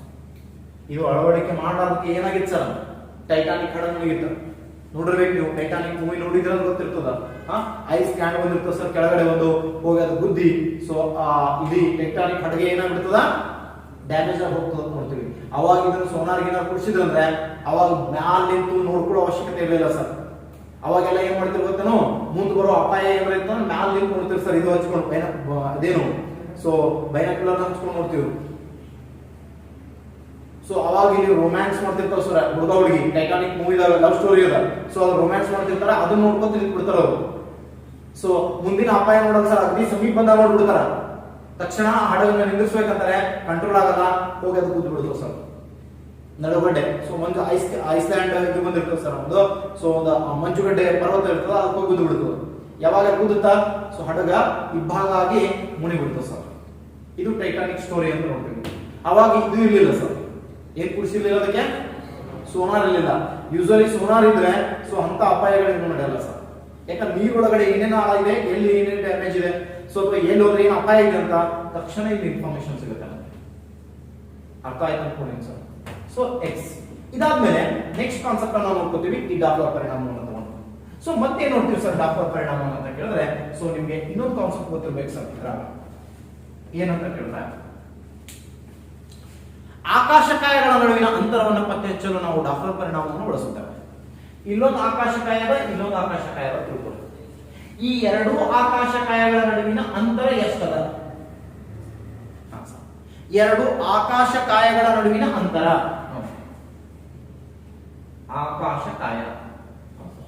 ಆಕಾಶಕಾಯಗಳ ನಡುವಿನ ಅಂತರವನ್ನು ತಿಳಿದುಕೊಳ್ಳಲು ಡಾಪ್ಲರ್ ಪರಿಣಾಮವನ್ನು ಬಳಕೆ ಮಾಡುತ್ತೇವೆ. ಸೊ ಒಂದನೇದು ರಡಾರ್ ಗನ್ ಅಂತ ನೋಡಿದೆವು, ಎರಡನೇದು ಸೋನಾರ್ ನೋಡಿದೆವು, ಮೂರನೇದು ಆಕಾಶಕಾಯಗಳ ನಡುವಿನ ಅಂತರವನ್ನು ತಿಳಿದುಕೊಳ್ಳಲು ನಾವು ಏನ್ ಬಳಸ್ತೀವಿ, ಸೊ ಡಾಪ್ಲರ್ ಪರಿಣಾಮವನ್ನು ಬಳಸುತ್ತೇವೆ. ಅಥವಾ ನೋಡ್ರಿ, ಸೊ ಆಕಾಶಕಾಯಗಳು ಹೊಂದಿರುವ ಉಪಗ್ರಹಗಳನ್ನು, ಸ್ಯಾಟಲೈಟ್ಸ್ ಅನ್ನು, ಈಗ ಸೊ ಗುರುಗ್ರಹ ಉಪಗ್ರಹಗಳನ್ನು ಹೊಂದ್ಯಾದ ಅಂತ ಹೇಳಿದೆ. ಸೊ ಅವುಗಳನ್ನು ಪತ್ತೆ ಹಚ್ಚಬೇಕಾದ್ರೆ ಉಪಗ್ರಹಗಳನ್ನು ಪತ್ತೆ ಹಚ್ಚಲು ನಾವು ಏನ್ ಮಾಡ್ತೀವಿ, ಸೊ ಡಾಪ್ಲರ್ ಪರಿಣಾಮವನ್ನು ಬಳಕೆ ಮಾಡುತ್ತೇವೆ. ಗ್ರಹ ಮತ್ತು ಅದರ ಉಪಗ್ರಹಗಳನ್ನು ಪತ್ತೆ ಹಚ್ಚಕ್ಕೆ ಅಥವಾ ಗ್ರಹ ಉಪಗ್ರಹಗಳ ನಡುವಿನ ಅಂತರವನ್ನು ಪತ್ತೆ ಹಚ್ಚಕ್ಕೆ ನಾವೇನ್ ಮಾಡ್ತೀವಿ, ಡಾಪ್ಲರ್ ಪರಿಣಾಮವನ್ನು ಬಳಕೆ ಮಾಡುತ್ತೇವೆ. ಸೊ ಮತ್ತೆ ನೋಡ್ರಿ ಮತ್ತೆ ವಿಶೇಷ ಅಂತ ಕೇಳಿದ್ರೆ ಒಂದು ಗ್ರಹವು ಹೊಂದಿರುವ ಬಳೆಗಳು ಅಥವಾ ರಿಂಗ್ಸ್ ಗಳನ್ನ ಅಂತ ನೋಡ್ತೀವಿ ಸರ್. ಶನಿ ಗ್ರಹ ಸುಂದರವಾದ ಬಳೆಗಳನ್ನ ಹೊಂದಿದೆ ಅಂತ ಹೇಳಿದ್ರು. ಔಟರ್ ಪ್ಲಾನೆಟ್ಸ್ ಎಲ್ಲ ಜುಪಿಟರು ಅಥವಾ ಗುರುಗ್ರಹ, ಸೊ ಶಾಟರ್ನು ಶನಿ ಗ್ರಹ, ಸೊ ಅದಾದ್ಮೇಲೆ ಯುರೇನಸ್ ಮತ್ತು ನೆಪ್ಚೂನ್. ಸೊ ಇವು ಹೆಂಗಂದ್ರೆ ಸೊ ಅವೆಲ್ಲವೂ ಬಳೆಗಳನ್ನ ಹೊಂದ್ಯಾವ ಅಂತ ಹೇಳ್ತೀವಿ ಸರ್, ರಿಂಗ್ಸ್ ಗಳನ್ನ ಹೊಂದಿವೆ ಅಂತ ಹೇಳ್ತೀವಿ. ಸೊ ಅದೇ ಬಳೆ ಅಥವಾ ರಿಂಗ್ಸ್ ಗಳನ್ನ ಹೊಂದ್ಯಾವ ಅಂತಂದ್ರೆ ಅವುಗಳನ್ನ ನಾವು ಪತ್ತೆ ಹಚ್ಚೋದು ಯಾವ ತತ್ವದ ಮೂಲಕ ಪತ್ತೆ ಹಚ್ತೀವಿ ಅಂತ ಕೇಳ್ತಾನೆ, ಡಾಪ್ಲರ್ ಪರಿಣಾಮದ ಮೂಲಕ ಇವುಗಳನ್ನ ಪತ್ತೆ ಹಚ್ಚುವುದು.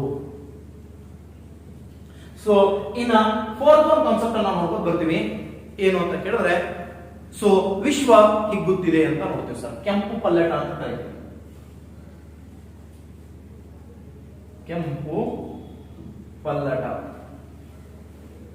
ಸೊ ವರ್ಲ್ಡ್ ಏನಾಗ್ತದ, ಯೂನಿವರ್ಸ್ ಏನಾಗ್ತದ, ಎಕ್ಸ್ಪಾನ್ಷನ್ ಆಗ್ತದ ಅಂತ ನೋಡ್ತೀವಿ ಸರ್. ಹಿಗ್ತಾ ಇದೆ. ಇದನ್ನ ಹೇಳಿದ ವ್ಯಕ್ತಿ ಯಾರೇ? ಸೊ ಯಾರು ಹೇಳ್ತಾರೆ? ಹಬಲ್ ಹೇಳ್ತಾನೆ. ಯಾರು ಹೇಳ್ತಾರೆ? ಹಬಲ್. ಜಗತ್ತು ಹಿಗ್ಗುತ್ತಿದೆ, ಕೆಂಪು ಪಲ್ಲಟ ನಡೆಯುತ್ತಿದೆ ಅಂತ ಹೇಳ್ತಾನೆ. ಸೊ ಯಾವ ತತ್ವವನ್ನ ಆಧರಿಸಿ ಹಬಲನು ಸೊ ತನ್ನ ಈ ಒಂದು ಎಕ್ಸ್ಪೆನ್ಸಿವ್ ಥಿಯರಿಯನ್ನ ಡಿಟರ್ಮಿನ್ ಮಾಡಿದ ಅಂತ ಕೇಳ್ತಾರೆ ಸರ್.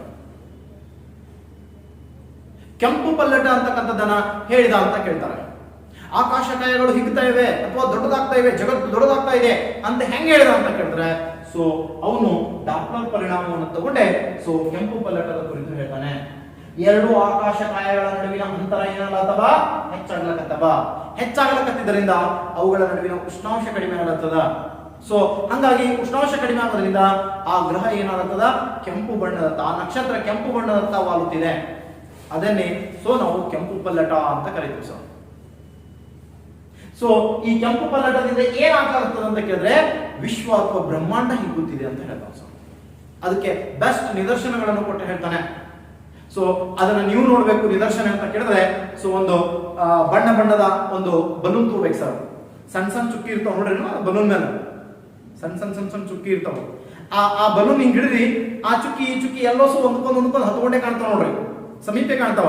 ಅದೇ ಬಲೂನ್ ಉದ್ಕೋತವ್ರಿ, ಉದ್ಕೋತ್ ಹೊಂಟಂಗ ಎರಡು ಆಕಾಶಕಾಯಗಳ ನಡುವಿನ ಅಂತರ ಏನಾಗ್ತದ? ಇದು ದೊಡ್ಡದಾಗ್ತದ ಅಂತ ಇನ್ನು ದೊಡ್ಡದಾಗ್ತದಿಲ್ಲ, ಅದು ದೊಡ್ಡದಾದ ನಡುವಿನ ಅಂತರ ಏನಾಗ್ತದ? ಅದನ್ನು ಹೆಚ್ಚಿಗೆ ಹಾಕೋತ ಹೋಗ್ತದ ನೋಡ್ರಿ. ಒಂದ್ ಚುಕ್ಕಿ ರಬ್ಬರ್ ಅಂತ ತಿಳ್ಕೊಳ್ಳಿ, ಇದ್ರ ಇಲ್ಲಿ ಚುಕ್ಕಿ ಇದ್ದೀವಿ. ಈ ಚುಕ್ಕಿಗಳು ಇಷ್ಟೇ ದೂರ ಉಳಿತಾವ, ಹಿಗ್ಲಕತ್ತಾಗ ಏನಾಗ್ತವ? ಎರಡು ನಡುಬರ್ಕ ದೂರ ಹೆಚ್ಚಾಗತ್ತ ಆತದೇನಿಲ್ಲ. ಸೊ ಇದನ್ನೇ ನಾವು ಕೆಂಪು ಪಲ್ಲಟ ಅಂತ ಕರಿತೀವಿ. ನೀಲಿ ಪಲ್ಲಟ ಅಂತ ಬರುತ್ತೆ. ನೀಲಿ ಪಲ್ಲಟ ಅಂದ್ರೆ ಸೊ ಅದು ಕುಗ್ಗೋದು. ಆಕಾಶಕಾಯಗಳು ಒಂದಕ್ಕೊಂದು ಸಮೀಪ ಆಲಕತ್ವ ಅಂದ್ರೆ ಅವು ನೀಲಿ ಬಣ್ಣದಂತ ತಿರುಗ್ತಾವ. ಸೊ ದೂರ ಆಲಕತ್ರ ಅವು ಕೆಂಪು ಬಣ್ಣದಂತ ತಿರುಗ್ತಾವ ಅಂತ ನೋಡ್ತೀವಿ ಸರ್. ಸೊ ಅದನ್ನೇ ನಾವು ಕೆಂಪು ಪಲ್ಲಟ ಅಂತ ಕರಿತೀವಿ. ಇದ್ರ ಮೂಲಕ ಏನ್ ಹೇಳ್ತಂದ್ರ ಬ್ರಹ್ಮಾಂಡ ಹಿಗ್ಗುತ್ತಿದೆ ಅಥವಾ ದೊಡ್ಡದಾಗುತ್ತಿದೆ ಅಥವಾ ವಿಸ್ತೀರ್ಣಗೊಳ್ಳುತ್ತಿದೆ ಅಥವಾ ಅಂತ ನೋಡ್ತೀವಿ. ಅದನ್ನ ಹಬಲ್ ಹೇಳ್ತಾನೆ. ಸೊ ಈ ಹಬಲ್ ಥಿಯರಿ ಇದರ ಮೇಲೆ ಯಾವ ಒಂದು ಕಾನ್ಸೆಪ್ಟ್ ಇಟ್ಕೊಂಡು ಇವ ಹೇಳಿದ ಅಂತ ಕೇಳ್ತಾನೆ. ಸೊ ಅದು ಕೂಡ ಡಾಪ್ಲರ್ ಪರಿಣಾಮವನ್ನು ಇಟ್ಕೊಂಡು ಹೇಳ್ತಾರ ಅಂತ ನೋಡ್ತೀವಿ ಸರ್. ಹೀಗೆ ಸಾಕಷ್ಟು ಇತರೆ ಎಕ್ಸಾಂಪಲ್ಸ್ಗಳು ಕೂಡ ಡಾಪ್ಲರ್ ಪರಿಣಾಮಕ್ಕೆ ಬರ್ತವೆ ಅಂತ ನೋಡ್ತೀವಿ ಸರ್. ಇಷ್ಟು ಶಬ್ದ ಅಂದಾಗ ಪ್ರಮುಖವಾಗಿ ನಮಗೆ ಗೊತ್ತಿರಬೇಕಾದಂತ ಕೆಲವು ಕಾನ್ಸೆಪ್ಟ್ಗಳು. ಇದಾದ ನಂತರ ಈಗ ಸೊ ಇನ್ನೊಂದು ವಿಡಿಯೋದಲ್ಲಿ ಏನ್ ನೋಡೋಣ, ಶಬ್ದಕ್ಕೆ ಸಂಬಂಧಿಸಿದಂತ ಕೆಲವೊಂದಿಷ್ಟು ಅಪ್ಲೈಡ್ ಕ್ವಶನ್ಸ್ ಅನ್ನ ಕೇಳ್ತಾನೆ. ಸೊ ಆ ಕ್ವಶನ್ಸ್ ಮತ್ತು ಅವುಗಳ ಆನ್ಸರ್ಸ್ ಗಳನ್ನ ಸೊ ಭಾಗ 2ದಲ್ಲಿ ನೋಡೋಣ. ಸೊ ಬಾಯ್.